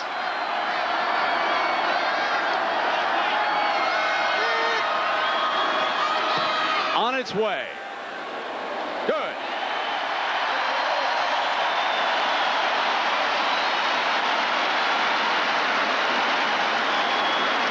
Big 3 points to go in at halftime with, you know, you lost a little momentum because you allowed Florida to take the ball and go in the field and get fired up because they put it in the end zone before that. Now you come back and get a field goal after a nice run by Charlie Garner. Boy, what an edge that gives you. You just took a little off that long Spurrier drive. Can you imagine a nice Tennessee boy like Steve Spurrier winding up down there in Gatorland? Out of Johnson City, isn't he, where he was a great all-around 100 miles away, yeah. How about that? Yeah, but they were running a single wing here. Yeah, that's true. Yeah, he wanted to go down. Ray Graves told him he could throw it. He said, I'm going down there and throw it. I coached against him 4 years when he was at the 49ers as a quarterback. Actually, he wanted to live with my colleague Steve Melnick. That's why he went down. Is that right? Learn how to play golf. I know he loves to play golf. We want to send along our best wishes to Steve. I know he was going to get a knee drained a little bit little surgery down there. We'll get him up and walking around. How can a golfer end up with a knee problem? You've never seen him swing. You can pull off the bench. He's one of the big Gator boosters down there in that Jacksonville area. Yeah, I know he is. He sends me clippings and everything, man. He lets me know when I'm leaning too much to Tennessee. Now it's Jeff. He'll kick it off. Now it's Kennedy. Put a hand down. Kennedy down at the 21-yard line. 4 seconds to go. Then we'll all take a break and check in with our guy John Saunders here at halftime, won't we? You know, we were talking about Steve and had an opportunity last night to ask him how he compares himself with Shane Matthews as a quarterback. Shoot, he's a much better player than I ever was. Of course, the game has changed so much since I played. When I played, I think we saw about 2 defenses. They either blitzed us or they played a 3-deep zone, and we'd roll out to the right, roll out to the left, and usually the defense would back up and we'd throw it in front of them. But nowadays, with all the different coverages and fake blitzes and schemes and so forth, it's really it's a mind game a lot of times out there, and Shane's got the mind to see things and fit it all together and make the plays. So that wraps up our first half. Tennessee with a 10-point lead. John Saunders is coming up next from New York.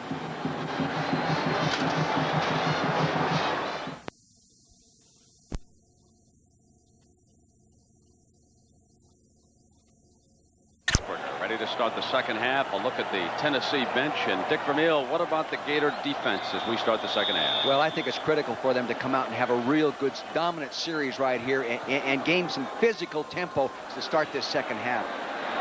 Davis. Penalty flag down at the 20-yard line. We had a lot of yellow in the first half, and it continues here in the second half. The numbers, as Heath Schuler scored the first touchdown on that 11-yard run, that put Tennessee up by 7. They made it 14 on Stewart's run before Florida struck back. On a nice drive, it was Aubrey Hill on a pass from Shane Matthews.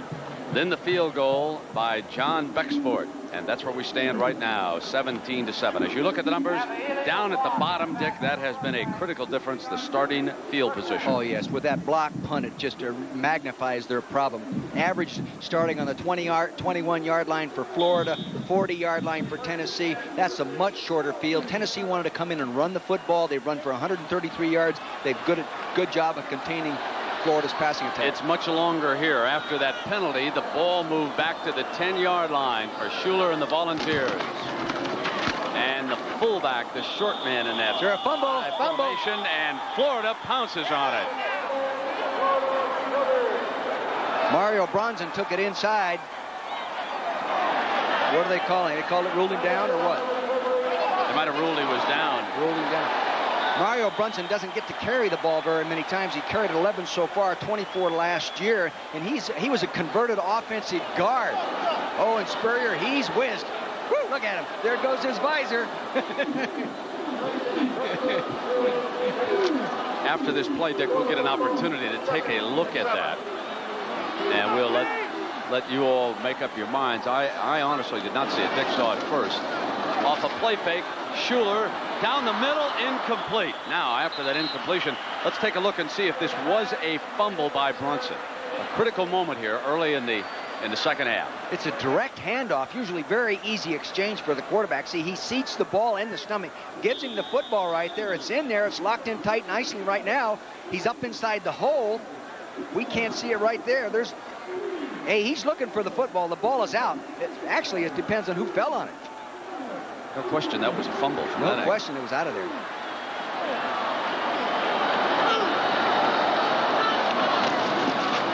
Here is Garner, cut off and couldn't step away from the pressure, and there is that domination as McMillan leads the Florida charge. They needed that kind of a defensive series here. Now, see, they're going to be in good field position. Punting out of your own end zone there. Good job of defense in that series.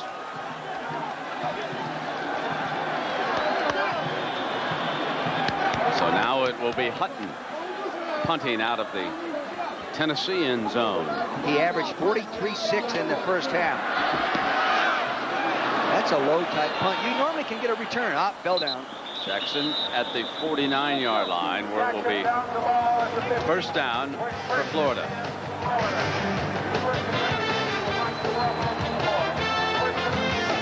Eric Rhett, an injured ankle, sitting out most of the first half, starts the second half for Florida over on that sideline, and the Gators will open with that no back attack and an extra wide receiver. A little wind in the air, gray skies, some rain could be closing in on Knoxville. See, this puts 5 people in position to head right downfield and spread those zones. Matthews hit on the delivery, a one-hopper. There it is, Todd Kelly getting in there and get pressure on him right away. If you set up in 5 steps, you're only about 6.5 yards behind and you throw in rhythm, normally you can't get hit. But he got back there, and Todd Kelly got there darn near as quick as he did. Now, Spurrier wants to get into the no huddle right now, and it was that quicker tempo that moved the ball, that at least helped them move the ball on their scoring drive, and the young man Green comes right out of his three-point stance. He just pulled up and backed out, and Kelly causing him all kinds of problems, and another penalty flag comes down.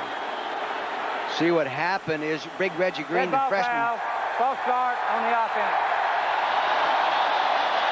He got beat by Todd Kelly the last snap. This time he looks up there and sees him lined up very, very wide, and that made him nervous. He lost concentration on the snap count, concentrating on the fundamental technique of pass protection, misses a snap, illegal procedure. And the second official just confirmed it. That's why they were both voting with So they'll go again. They give it back to Matthews. Tried to freeze up the rush. He throws high and incomplete.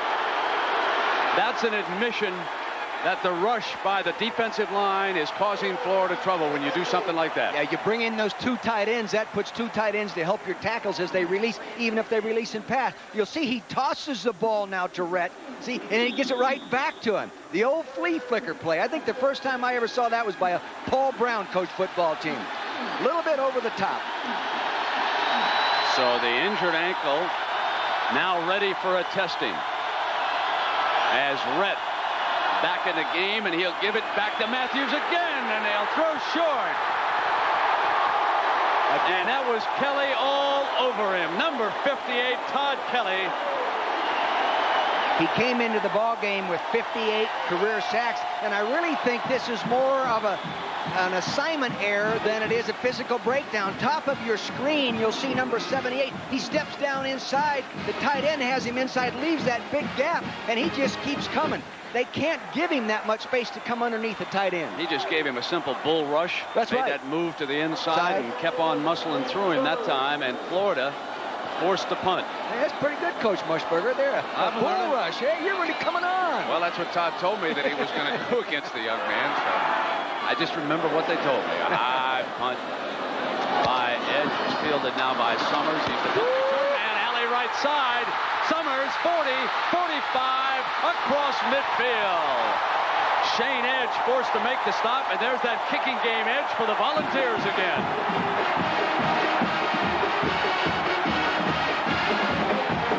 Here's Sean Summers. This young man in high school ran for over 6,000 yards, scored over 64 touchdowns.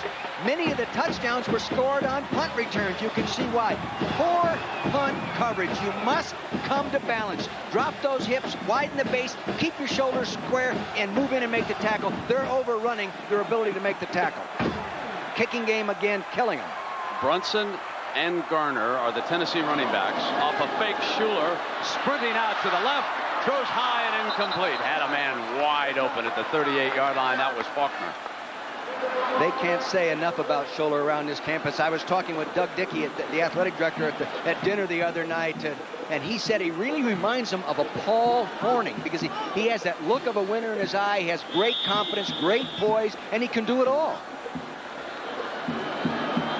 Where's an interesting number? 21, John Hadel. John Hadel out of Kansas. 2nd and 10 for Schuler and the Volunteers. That option play, Red beautifully by McMillan, who has been a standout in that defensive line. And Julie Moran, what about the numbers business down in Gainesville, Florida? Well, Brent, the only two jerseys that have ever been retired at the University of Florida are number 11, Steve Spurrier's, and number 55, Scott Brantley's. But that didn't sit too well with Coach Spurrier. He wanted to know about Emmett Smith's and Jack Youngblood's and Neil Anderson's. So what did he do? He called Brantley and said, let's unretire those jerseys. So you're taking a look at number 11, Ben Hanks. He's out there today, a redshirt freshman linebacker. And Coach Spurrier said, the only stipulation I have is that number 11 is not worn by a quarterback. So it's on Ben Hanks today. Number 21 on the Tennessee side was the ball carrier there, and a penalty flag down again. And you look at Hanks over there, who's being honored by wearing the coach's old number. Kind of nice to see number 11 around again. And it's on the right kind of football player. You know, I think it's good to unretire a number as long as it's your number you're unretiring.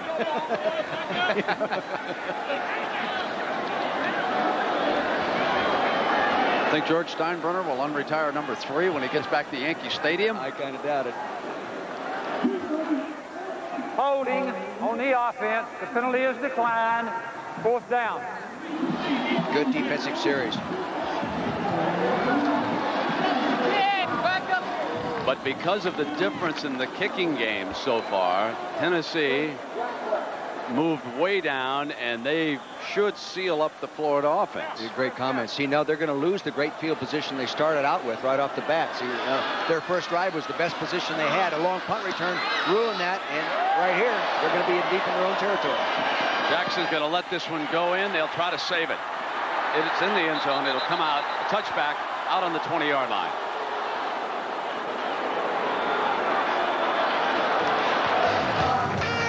When we come back, Florida's ball, they trail it by 10. Throw it back to him in this series. This is what Shane Matthews likes best, this formation. No backs in the backfield, spread them out and throw the ball. Green coming through, couldn't hold Kelly again.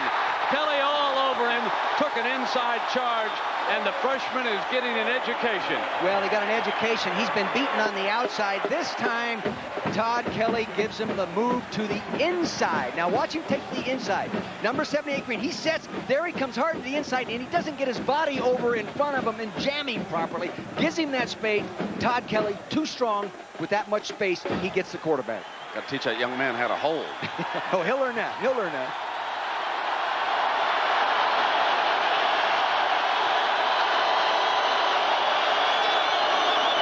Here's Matthews being replaced by Dean. This is the second time they've replaced quarterbacks. Dean is the quarterback, and we'll take a break and check in with John Saunders. Penn State and Eastern Michigan, not much of a matchup here. Kwesi Ramsey looking for his man, but he finds Shelly Hammond, who takes it 32 yards for the touchdown. It's 31-0 in the second quarter. Brent? All right, John, and here Tennessee upsetting Florida. They lead the Gators by 10. Matthews was substituted for only one play. Back on the field. See, they're showing blitz, but they're really not going to blitz. I think they're going to back out. Yeah, they backed out. They sent 4 and backed out. Matthews on the move, throws incomplete.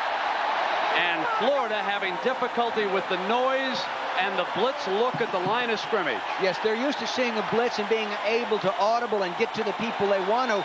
Larry Marmy's plan was to show blitz and then back out of there, and that's what they did then. I think they called an audible. Now, you see the people up in there faking blitz. George Kidd's 42 dropped out of there. Ben did.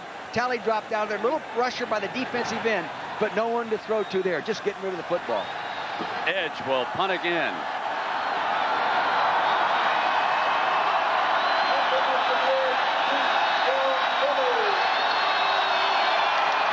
Summers. Low punt. Terrible punt. Out of bounds inside the 50-yard line. It's out at about the 48. You know, we've talked about the blitz, and ordinarily, Shane Matthews says his eyes light up when he sees the blitz, but he's not getting it. He's getting a fake blitz. Here's what he had to say. Oh, I love being blitzed. That's what our offense is based around, is you know, we love for teams to blitz us because with our receivers, it's one-on-one, and, you know, you can't stop our receivers once the ball gets in their hands. And, you know, Kentucky blitzed us quite a bit last week, and we picked it up and threw a few touchdowns, and, you know, I'm hoping Tennessee comes after us. Now it is Tennessee with the ball, using the fullback who smashes inside the 35-yard line. Matthews, incidentally, is 0 for 4 this half. He over there on the Gators sideline, and a guy with his quality, Brent, very seldom do you keep him down this long. I would be real surprised if he doesn't get some good drives going here before this ball game ends. They don't need to blitz when you're having just man-on-man line blocking protection problems like they're having right now. Schuler options, keeps it. Schuler, first down, Tennessee. And a reminder that at the conclusion of the game, we'll select a Chevrolet Most Valuable Player of the Game from each team. 22 years through the Chevrolet Scholarship Program. $1,000 donated to both Tennessee and Florida as the rain begins to come down in Knoxville.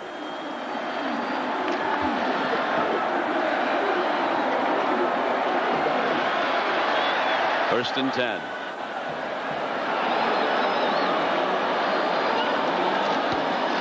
Garner hit by Hanks. Hanks got him first from the side. That time Ron Zook, the defensive coordinator for Florida, brought the 8 people. Linebackers inside came, linebackers outside came. Very little gain. Second down and long for Tennessee. 8.5 minutes to go in the third quarter. Here's Coach Zook.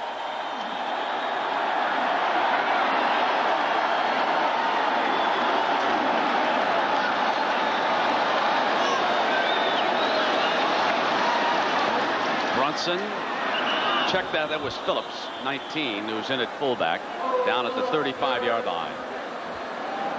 Mose Phillips, number 19, as a kid, they use it fullback, and they also use him at the wing-back position in their one-back attack. He has a lot of talent, this young guy. He was a high school quarterback. The way the wind is blowing, Florida will be working against it in the fourth quarter. And the rain as well. Schuler, good block by his back, steps outside, throws incomplete. Carlton Miles got real good pressure on Schuler that time and knocked him down. Didn't allow him to get his shoulders turned up so he could throw that ball accurately. Boy, it's really coming down. Somebody, I believe, threw a smoke bomb down around the 19-yard line. One of the officials is at it now. They kick it off to the side. So they quickly clear the field here. Tennessee's punter will try to seal Florida up inside the 15-yard line if he can. Again, a real good defensive series again by the Florida kids. No, 2 straight. It'll come out on the 20. Now, I think it'd be smart if Spurrier, when he comes out here offensively, tries to get back to some of his running game, because they have always been very well balanced in their attack. Well, here we're hard by the Tennessee River. Had an opportunity this week, Dick, to travel up through Chattanooga. Stop by Lookout Mountain. I had forgotten, I guess, just how important and pivotal that battle was down there at the Civil War. That's where the Federal Army struck back down there, and they've got a new aquarium. Chattanooga all gussied up, looking good right now. I know that you enjoyed it. Eric Redd in the game, getting the call. So Eric Redd is back in, and we're going to check in with our main guy, Big John Saunders. USC and Oklahoma, Brenton Cale Gundy struggled in the first half, but here he lofts this one 25 yards. It's hauled in by Corey Warren on the touchdown. They lead the Trojans 10-0. Brent? How about that Oklahoma throwing the ball with Gundy, huh? They did it against Virginia in the bowl game, and they haven't stopped, have they? Now on second down, Matthews throwing in the rain, and this is to Jackson out to the 32-yard line. First down for the Gators. Tally there defensively. You know, that tally has been all over the field. He was last week when we did the Georgia ball game. But see, having those backs in the backfield, it gives you the flexibility to also fake the run and come off and throw the pass, tie up those linebackers, as well as run just enough to slow down that pass rush. Now Keller, the tight end, lined up on the right side. Rhett with a penalty flag flying, and the play is stopped. This has been a sloppy football game, hasn't it? Well, there's a lot of freshmen playing out there for both sides. 22 of the kids in uniform for Florida are freshmen, 12 of them true freshmen. Start on the offense. Coach Spurrier did everything he could in practice to assimilate the noise conditions that they were going to be confronted with today, but they haven't done a good job of handling it. So a driving rainstorm. I tell you, this is a heck of an advantage for Tennessee. They must have ordered this rain because, I mean, it's more than a shower. It is pouring. The crowd is up and cheering the rain. They just break out their rain gear here in Tennessee and say, let's get it on.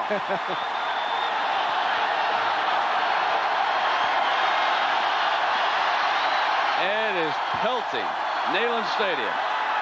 Matthews sets a screen to Rhett, and Talley read it.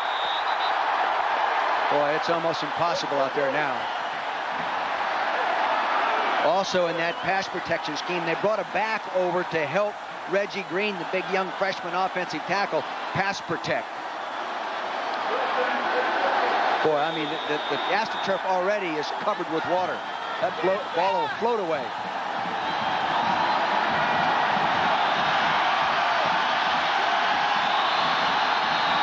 Second down. Rhett, cut back. Down at the 35-yard line. Good job by Rhett. Boy, do they need him. He is a difference maker in a football game because he can make even a play successful that's poorly blocked.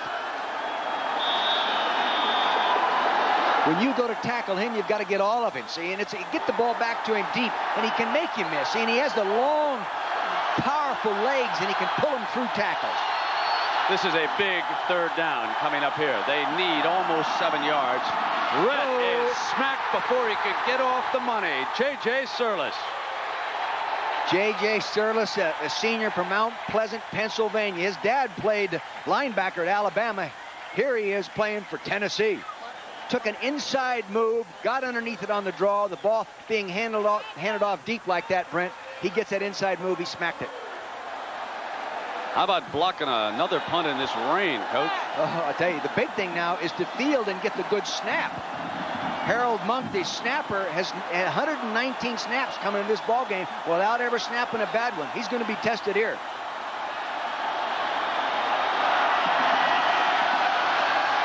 Oh, lousy punt. Low bouncing punt. It's going to float away. Takes a little gator roll here. Inside the 20 and down at the 16-yard line.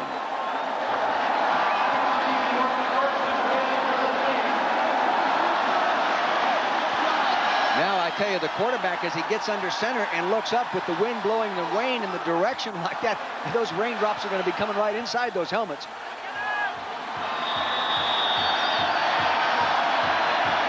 Again, Florida's defense, Brent, has played well so far in the second half. You know, they've shut them down, too. 4:30 to go in the third. Tennessee with a 10-point lead. Garner slips, breaks a tackle, comes back and is out at the 22-yard line. How about that? Ellis Johnson, who hit him in the backfield, took an inside slant move on Jeff Smith, and that's how he got in there. He got in there cleanly. You'll see it right there in the middle of your screen. He beat Smith inside with that slant move. Good movement by Garner. It's amazing the traction he had on that.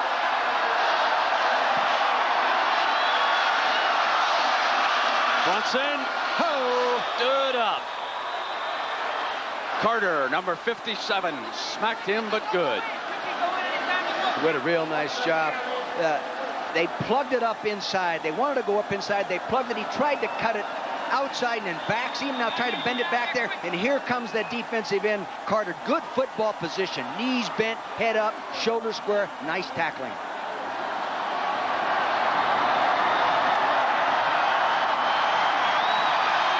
Third down. Garner. First down. They found a running back in this guy. They actually had him tackled early, and he pulled his feet out in this kind of weather condition. Now watch the right side of your screen to get it back. Now watch what he does his feet right there. You talk about balance. He stepped over the top of a guy, and now he has that acceleration to get outside. This guy is going to be a good one. 75 yards here today. First and 10. It's amazing how those good running backs make you look like a smart football coach. Must avoid the turnovers. Florida will look for one. Garner looking for daylight. Dances back to the outside. Makes his way to the 36. Not gonna be. He is a good one. Yeah, and the other thing on that, Brent, the fullback went in the wrong direction. His lead blocker made a mistake and went the wrong way. Robert Todd, number 97, the tight end. We understand that weather conditions are affecting our picture leaving here, our signal. We'll take care of that.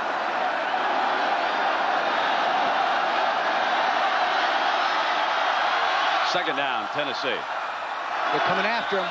And Schuler left the ball there. There was illegal procedure, and he pounced back down on it. He didn't want to give him a free recovery in that situation. The young man went right back after that ball.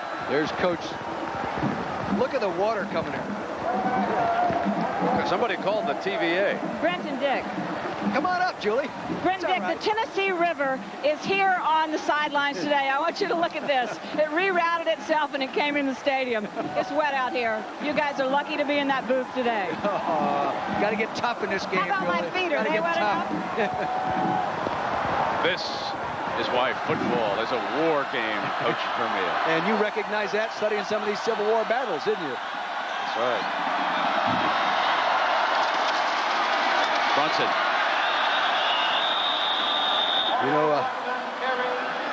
You saw that graphic about the AstroTurf problems and Steve Spurrier's dislike for it. Sometimes if you talk to your squad about that stuff, you create your own problem because you put it in their mind mentally.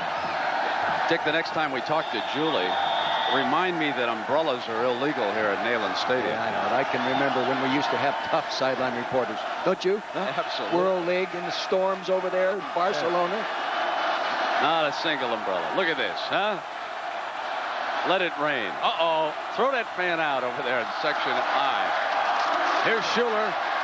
Throws complete. Wide open. He's going to score. What a play for Tennessee. Touchdown. Moss Phillips breaks out of the backfield.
Down there.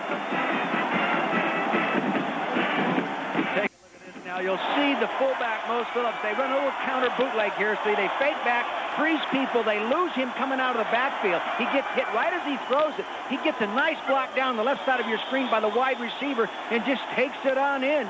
No one lays a hand on him. Good blocking by the wide receivers.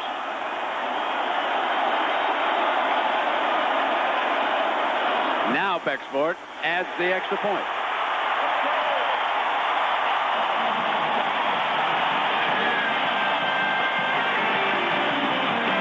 (24-7), Tennessee. The Gators sealed up inside their own 20-yard line. The crowd causing Shane some difficulty.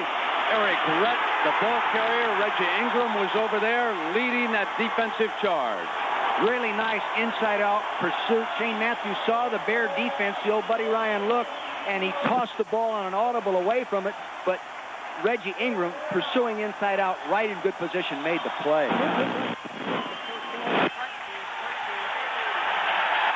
Florida forced the punt again. Shane Edge.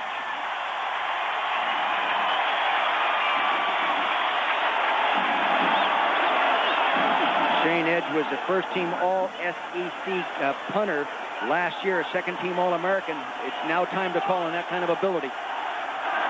Fake punt. And stuffed.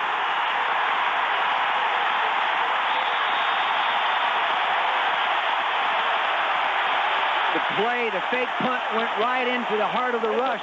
No way, no chance. That's a gutsy call, and he was looking for a tempo changer, and he did. He changed the tempo again, more in favor of Tennessee. Woo! That was a 4th and 1 call by Coach Spurrier. Boy, that's trailing 24-7 with still a quarter left to play in this game. But then again, things have not been going their way. No, I think he did it because the weather situation. He the weather's so bad, he's just taking advantage of anything he might get in a one-yard game. Has a shot. There's Garner cut off.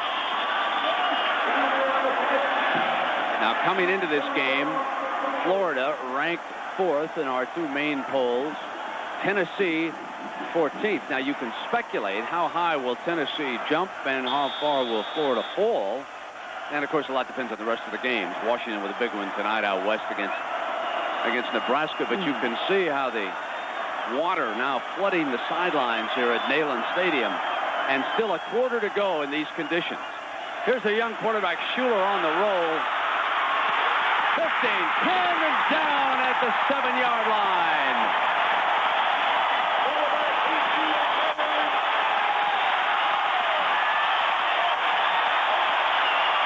They're blocking everybody at the point of attack that can get to him and contain him. Blocked by the wing, blocked by the slot man, lead blocked by the running back. It's a cut down right there. It did just nice running and good running ability by Schuler.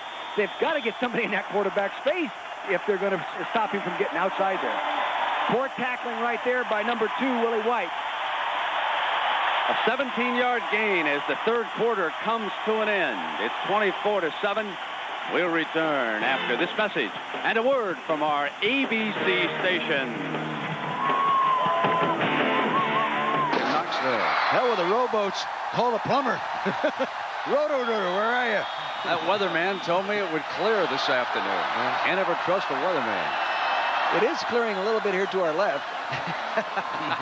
About 2 more hours, it'll probably stop raining. 1st and goal at the 6. Anticipate the sprint out. It's worked all day. Garner pops to the 3.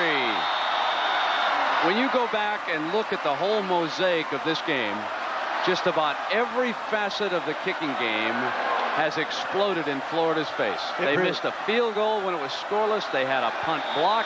They fumbled a punt return and pounced on it in bad field position, and now they can't convert 4th and 1. And they allowed a long punt return. The critical difference today. And Tennessee has not made, now I was about to say, haven't made any mistakes. And Garner gets back down on that ball. They almost gave it up there. They were going to try to run that trap counter that they ran I think it was for their last touchdown. And it just got botched here at the quarterback center exchange. The big thing for an offensive center in this situation is not to be concerned about his blocking assignment. Just make sure you get the ball up, and then block if you have anything left.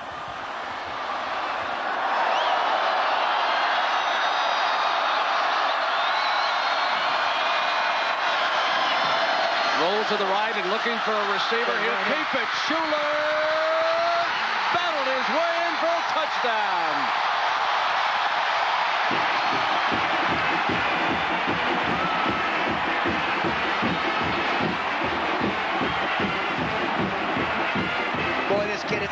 kid. He runs like a running back, though he is a quarterback. Good legs on him. Physically well put together, really skilled. High school parade, USA Today All-American, demonstrating and why he won those honors. Shane Matthews came in here as a nominee, a leading candidate for the Heisman. This guy will be in that category 2 years down the road. Bexford.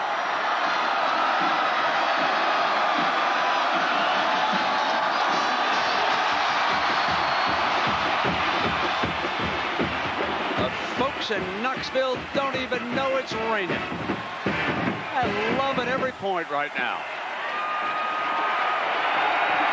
Philip Fulmer is making quite a name for himself. He went down to Athens and they upset the Bulldogs last week.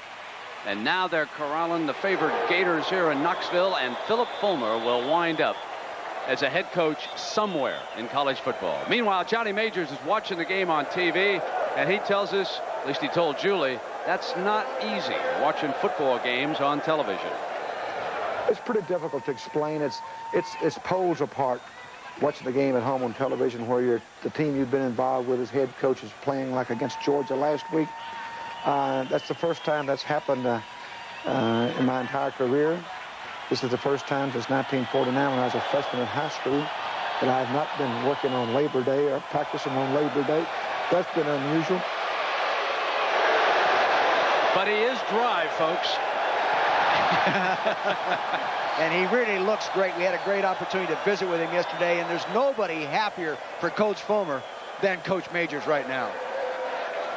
He is about to become a most popular fella. You know, there's a quality about this guy that I think players will really appreciate and have over the years. He comes across very warm, very sincere, with a deep interest in the kids that he coaches. Well, Terry Dean, who has been in a couple of times earlier in the game, now steps into, we would assume, finish up. Here's a reverse. And Hill, who scored the Florida touchdown, is the ball carrier. Close to a first down. Steve Session there defensively for the Volunteers. You cannot say enough about the coaching job on the Tennessee sideline on both sides. Oh, no question. You know, I had an opportunity to talk to the defensive line coach for Tennessee yesterday, Ray Hamilton. Many of you fans that follow East Coast football remember him playing for New England Patriots, and he's been in pro coaching. And he said coaching in college, he's really learning how to teach the game, and he's really enjoying his experience here at Tennessee. 3rd and 1. First down, Gators. John Saunders, what do you got for us? USC and Oklahoma, the tide is turned here. Kenyon Rashid fumbles the ball, and Stephon Pace picks it up, turns one way, and then heads to the end zone for the touchdown. 14-10. The Trojans lead in the fourth quarter. Brent. Good one brewing there. Here, it could be blowout city. 31-7 Tennessee. They are moving to the top spot in the Eastern Division of the Southeastern Conference. The Gators are going nowhere in this monsoon. Yatkowski is there defensively, a man out of Canada. The top of the day, we told you about the divisions. Worth taking a second look at how they line up. Tennessee came in, and with this they would have a couple of conference wins. That's their overall record. Alabama favored in the West. And you know what happens Thursday night? The Gators have to go over to Mississippi State to play our old buddy Jackie Sherrill. Fumble. And Dean gets on it, and he's wrapped up. And folks, I got to tell you, it was just amazing reading the papers this week, because my buddy Dick Vermeil, he had called Jackie Sherrill a few weeks ago, and he said, I want you to castigate those Longhorns. And I don't, you must have had a bad phone connection. I mean, it just, he just must not have heard you over there. Oh, hey, throw the flag on that. Where you got 15-yard personal foul right there. But meanwhile, give the Newt technical foul right there. But send the Newt Rockney Award along. Hell, I don't even know what that means. I couldn't have told him that. Timeout is being called. It's all breaking up down here. We got 11 minutes to go. 31-7. Oh my goodness gracious sakes alive. Left, then a failed end around, and now the Gators forced to punt. Hard to punt a wet football. It weighs about 2 pounds more. Low. Summers stopped at midfield. Now the Volunteers will go to work on 10.5 minutes.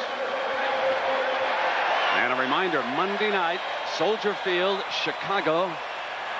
Mr. Lawrence Taylor invites one and all to drop by and watch the Giants and the Bears at 9 Eastern. You know, I can remember playing Lawrence Taylor his rookie years and all the early years, and he was the only player that I had coached against that dominated the offensive game plan and preparation. You had to do everything in concern for where they were going to play him. Jerry Colquitt checks in as the Tennessee quarterback. He'll get some playing time here as the skies begin to clear. They opened up on cue for the Volunteers. Yeah. Boy, it's tough to come down here as a visiting team. The very first game, Brent, that I ever coached as a head coach at UCLA was here in Tennessee against Tennessee in 1974. We ended up with a 17-17 tie. But I'll tell you, what an experience it was. There is Heath Schuler. You can see why he was a USA Today Parade Magazine High School All-American. He also won the state high jump championship at 6'9", hit the baseball for a 390 average. Not bad. Came close to 7 feet. That's right. He was telling you about that last night. He came, I think he jumped 7 feet when he scored that last touchdown.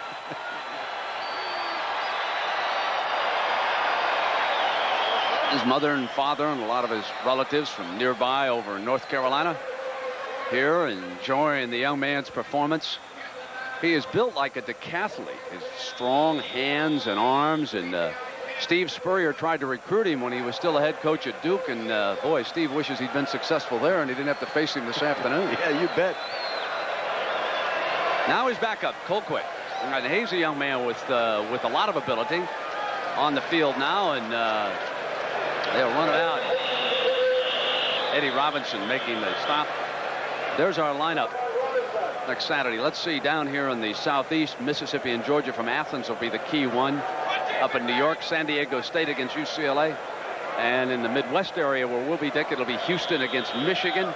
And some of you also see Iowa, Colorado. Now, that's how we rate the Heisman race right now. Marshall Faulk with a lot of backers. And you would have to say that Shane Matthews fell back a little bit today. Rick Meyer did perhaps the first couple of weeks. The key there is where will the Eastern voting block go? And with Marshall Faulk about to be televised into the Northeast next week, he could pick up a lot of support. This is Hayden, the tailback. This has been a wonderful team performance by the Volunteers here this afternoon. And certainly they will jump up in the polls. They'll get the upper hand in the Eastern Division. Florida and Georgia have a game down in Jacksonville later in the season. That figures to be a big one. And Alabama comes in here to Knoxville. You can just circle that one against Tennessee, because that will be a monster meeting in the Southeastern Conference. You know, and Tennessee is relatively a young football team, too. I mean, starting out this strong, but they only have 3 seniors starting on offense, and they have some freshmen in there, redshirt freshmen, but real young and a lot of room to grow and get better. Hayden bangs for a first down, fumble, and recovered by Groh of Florida.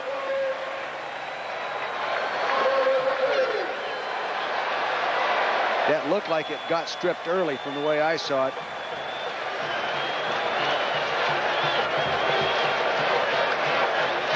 "24 points down. You got to get a lot of things going for you right now. And obviously, the Spurrier sort of conceded this and getting some other players some experience, getting Dean some experience at the quarterback position. So if he needs him later in a tight football game when they're playing better, he'll be ready to play.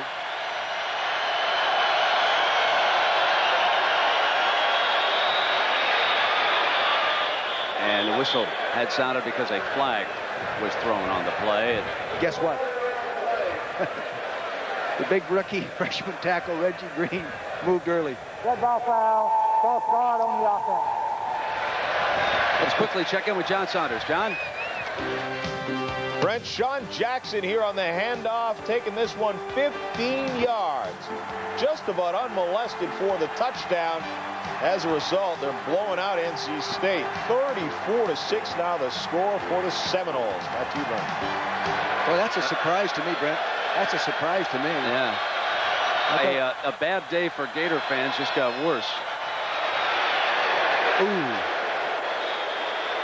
As Florida State will stay in that chase for a national championship, ACC title. Florida still has time. You know, Dick, really, I think 6 of Spurrier's players were drafted by the NFL. Isn't that the number I saw? Go out. Well, you've got to be realistic. You just don't overnight replace NFL draftees. I don't care who you are, or what you've got as freshmen. It takes time, in fairness to the program down there. Intercepted by Parker. The freshman picks it off. And in fairness to the program, an awful lot was being demanded. Yes, he's got great skill players, but today you're seeing that it takes a lot more than that. You got to have the fellas down in the trenches, don't you? Yes, you bet. And here's Jason Parker making his first career interception. A true freshman. He reads it all the way, goes in and picks it off.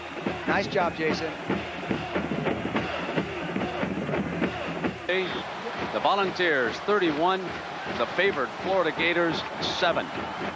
It was 17-7 at the half, and Florida has been held scoreless here in the second half. Backup quarterback Jerry Colquitt working on the clock for Tennessee. Brent, you know the problem with this ball game beyond the loss for Florida is the offensive game plan for Tennessee, and using the 2 tight ends and splitting them out slightly and forcing them to reduce their defensive ends in on the tackles gives other people ideas too, so it creates problems down the road as well as creating the problem for today. Score by quarters will tell you a story. Florida threatened first, had a 1st and goal at the 6, missed a field goal. Then it was Tennessee jumping up. They led it by 14 before Florida got on the board. In the second half, Tennessee with a pair of touchdowns, and the Gators are scoreless. Colquitt, a good option quarterback, brings it down the line, and he is stuffed by the 2 Gators there. That Willie White at the free safety position, and watching him play last week on tape against Kentucky, I can see why everybody says he is just a great football player, and you know, a 2-time All-SEC player, and he makes plays all over the football field, and I really believe he has a great career ahead of him in the National Football League. He is a senior from Tallahassee. 3rd and 6.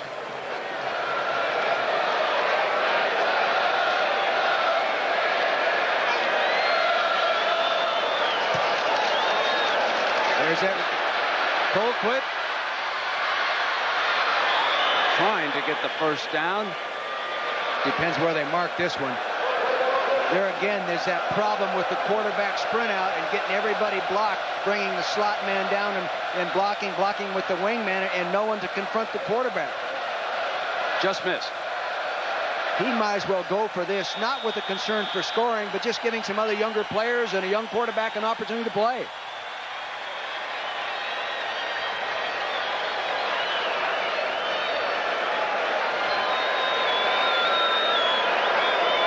Colquitt ready to go. Keeping the clock running. They like to run toward the wing back, that up back in this kind of formation. That's what they do. He made it. So it is a 1st down for Tennessee. You really got to give the offensive staff at Tennessee some credit. You know, Phil Fulmer, who's acting as a head coach, also coordinates the offense with David Cutliff, the quarterback coach, who helps him coordinate. Mark Bradley, the tight ends. Charlie Coe, the running backs. They didn't make it. So they come up just a little short. Poor spot.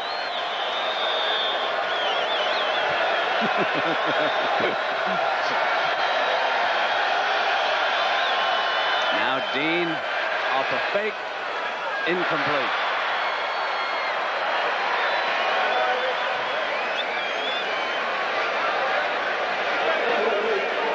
That was Jeremy Kennedy, a freshman tight end from Oklahoma City, Oklahoma, trying to get a handle on that one. See Steve Spurrier getting some young kids play. He was not even listed on the 3 deep. So you let some young kids get in there and get some experience. A lot of young people on that roster.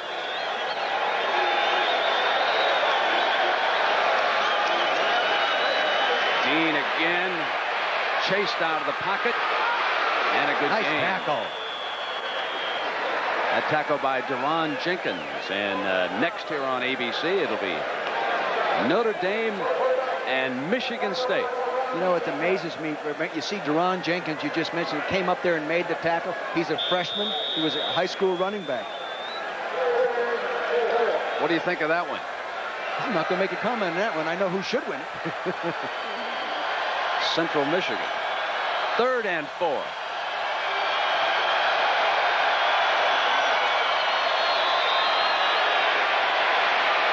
Dean, incomplete. He pulled the string on that one. He just didn't go ahead and throw it. All the freshman receivers getting some playing time for Florida. That was Palmer, the young man out of Louisiana. Dean now 0 for 4 with an interception. And the punter back on the field. And there's the young man who's hauled them all back, Sean Summers, I should say. He's out of Oak Ridge here in Tennessee. He's just a freshman.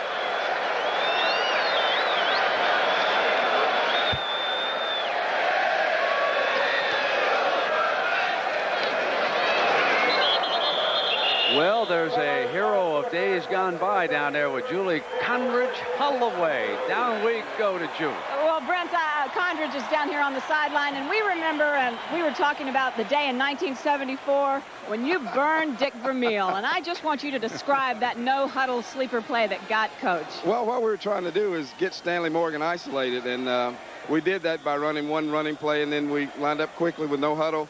Got Stanley Morgan lined up on a one-on-one situation, and it was a big, long touchdown, big play for us. Condridge, do you realize that was Coach Vermeil's first head That's coaching what I job, think I heard. first national television exposure, and you ruined his day? Well, Coach, I'm sorry about that, but I like what he's doing now. I'd like to swap positions with him. Condridge, what are you up to lately? Well, I'm working for Sports Bell, and we make athletic uniforms. In fact, the sample of our goods is right on the field here. We do Tennessee's uniforms, and I've been working there the last 8 months and doing a little color commentary for UTV. So I've got a new hero now, Brent Musburger. I want to be like him when I grow up. Dick, is there anything you'd like to say to Condridge while we've got him here? That was not an ethical play to run on a rookie coach. Coach, it was a good play, but it was fair. Should be in the Hall of Fame. Yeah. Absolutely. All right, thanks for stopping by. Back up to you, Brent. Thanks, Jill. I must say that Dick Vermeil hasn't been the same since that play. I tell you, you can imagine to sit there and see your defense in the huddle, and they come out on a fast no-huddle thing, line up in a tight. Stanley Morgan, the tight end, he runs down the sideline, no one covering him, throws him the ball for a touchdown. And I mean, I could not believe it. Bill Battle was the head coach at that time, fine football coach. Well, a big day for Tennessee Volunteers, just like last year was down in Gainesville for the Gators, huh? Gators have had unbelievable success for a couple of years in the Southeastern Conference, and folks around this part of the country figured it might get a little bit tough here one of these days for Coach Spurrier, and that's what happened here this afternoon. I think sometimes teams like that and programs like that are given credit because they have a few great guys coming back, but they forget to count the number of good ones they lost. Yeah, exactly. There's Phillips. He scored a big touchdown in the second half. They broke a long pass play, and a reminder that at time permits, stay tuned for the Thrifty Car Rental postgame report. We'll have scores and highlights from John Saunders. Missed you at the Symphony last night. Coach, I know you were busy with the X's and O's, but this Knoxville Symphony put on a good show last night. Kirk Trevor, the conductor over there, is a big sports fan. He never misses one of these volunteer games. Hey, our producer, Kim Belton, had me working. You know. I'd already done my work early, folks. I'd go over and listen to the pianist. Just the handoff to Phillips. Yeah, but we also met the conductor in the athletic department the other day. I'm going to tell Shuri and you, and he gave you an opportunity at a different outing to go ahead and get in front of the band, and he showed you how to do it. He said you were terrible. Oh, I was awful. I didn't realize it took that much ability to lead an orchestra. They just waved their arms. Yeah, I thought you just stood up there and, you know, flapped around like a big bird. I'll tell you, if it doesn't have a Neil Diamond beat, I can't handle it. 3rd and 2. As you can tell, folks, this one's over. We're emptying the saddlebags.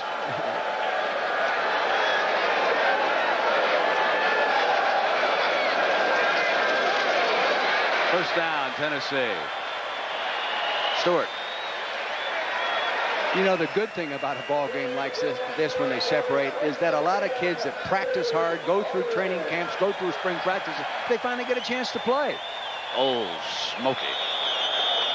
Had to dry off a little bit there when that monsoon hit Knoxville a short time ago. And now with this one over, old Smokey likes to check out the cheerleaders and everybody, see what's going on.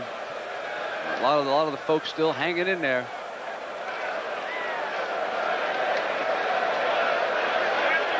Boston College going to have a good year with that coach. Colquitt, option, good move, good cut. Church there defensively. You know, some of the new watchers of Tennessee football may not realize that he was been alternating in there in the first ball game as a quarterback with Heath Schuler as they try to determine who really was the best football player. And you can see that he too has ability to move the football. You don't think anybody used that pay-per-view to watch USC Oklahoma on us, do you, Dick? You think they all stuck around? It was a bad choice if they did. Yeah, 31-7. Look at that. You talk about Tennessee came in with the intent to run the football. Last year they ran the ball for 49 yards, got beat 35-18. This time they come in and they run the football. And in fairness to Florida, Rhett leaving early with the ankle injury didn't help, did it? No.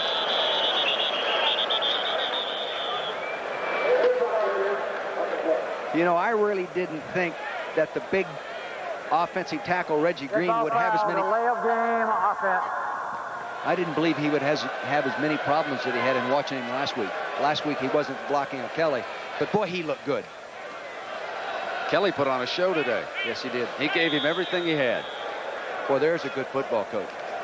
There's a good one. Having a bad day, though, isn't he? Yeah. Hey, nobody's immune to those. You know, you win so much, sometimes you take it for granted and you think you are the reason. Then you lose some good seniors, and all of a sudden you recognize how important those other good players were. Yeah, you bet. Experience in that offensive line is just so critical.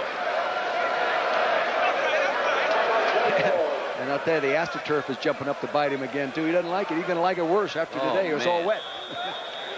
He'll probably have his wife tear up all the carpets back home. Hardwood floors for him. You bet. Tile. The whole deal. Hey, not having any of this stuff around the Spurrier household. I didn't like AstroTurf either. Third and 1.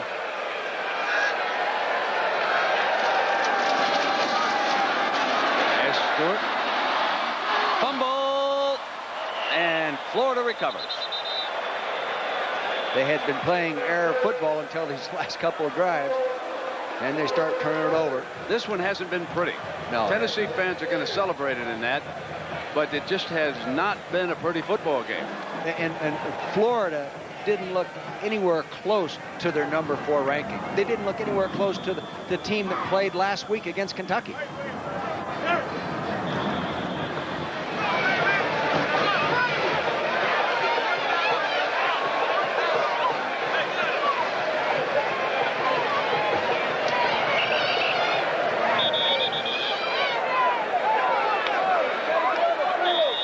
Chance for the Gators here, a minute and 30. They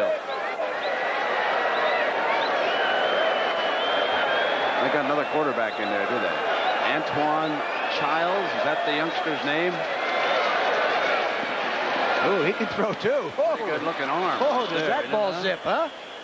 Woo! He's got a little juice in that arm. He's out of Lauderdale Lakes, Florida. He's a 6'2 freshman. 220 pounds. Look at, he's built like a linebacker. Yeah, he's a big fella. Chris Doreen made that catch. You know, I can't imagine anyone going to a symphony a night before a football game. That still shakes me up a little bit.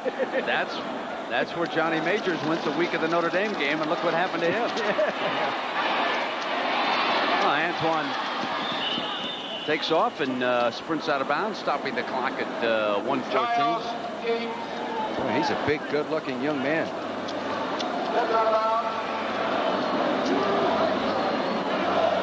You know, once you get an offense going and a system going like Spurrier has in Florida, you just good quarterbacks just come there. They want to be coached by Spurrier. They want to get involved in that kind of an offense so they can someday look down the road at the NFL.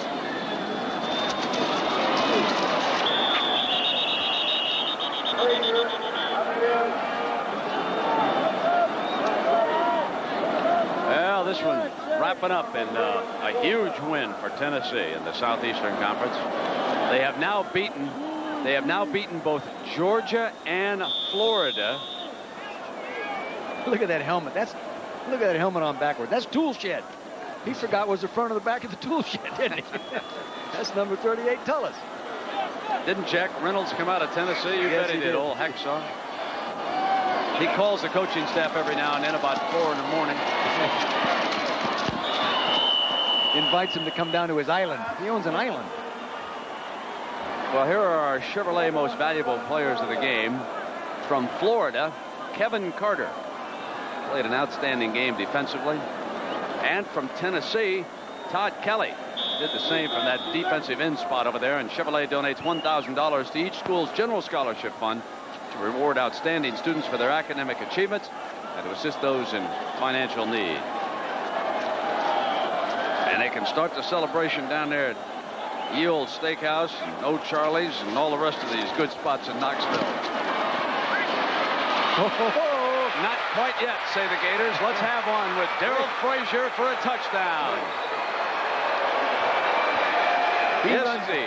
Yes, he did. You know, he's a walk-on. He came with school without a scholarship, awarded a scholarship in the spring, health science education major, and here he is running in for a big one. 48 yards on 4th down for Darrell. Hey, that's all right. Take a look there. See, he's going to flip it to him inside like a little shuffle pass off a drop back action. Caught him up inside, shows good speed getting outside there. No one really defensing the outside, no contained position people. End zone. You know what's good about that one? Darrell did his buddies a big favor there. That just makes the trip, you go back in, you get a little spark. You got beaten badly, but at least, hey, we had a big touchdown run there at the end, and we'll go from there. They had the extra point.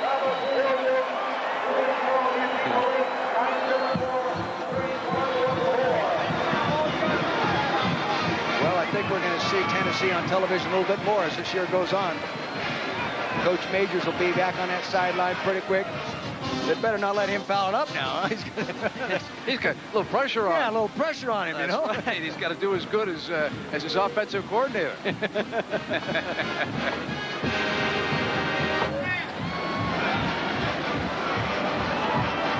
Crowd in Neyland Stadium history. 97,137 on hand today. And most of them have enjoyed every moment. The Florida fans certainly didn't. And now you got to wonder if they'll try an onside kick, and they do just that. Did it go the 10 yards? No, it didn't. It might have been touched prior to it. Then it can be recovered by the offensive return team. Folks, Dick Vermeil always gives me a cheat sheet before the game, things to watch for. And here's one I didn't see. A quick kick from a shotgun look for Tennessee. They didn't need it. Oh, okay. Maybe next week up at Michigan. Well, it's a young football team. This was probably good for Florida. You know that? You always hate to lose a game, but... that's the rationale you use sometimes. But I'll tell you.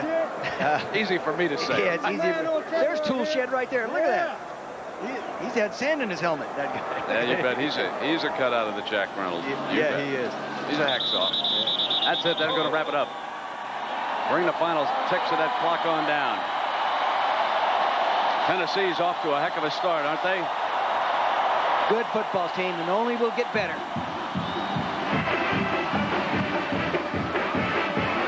So know, neither one of us anticipated this kind of a ball game. No, I don't think anybody expected a rout.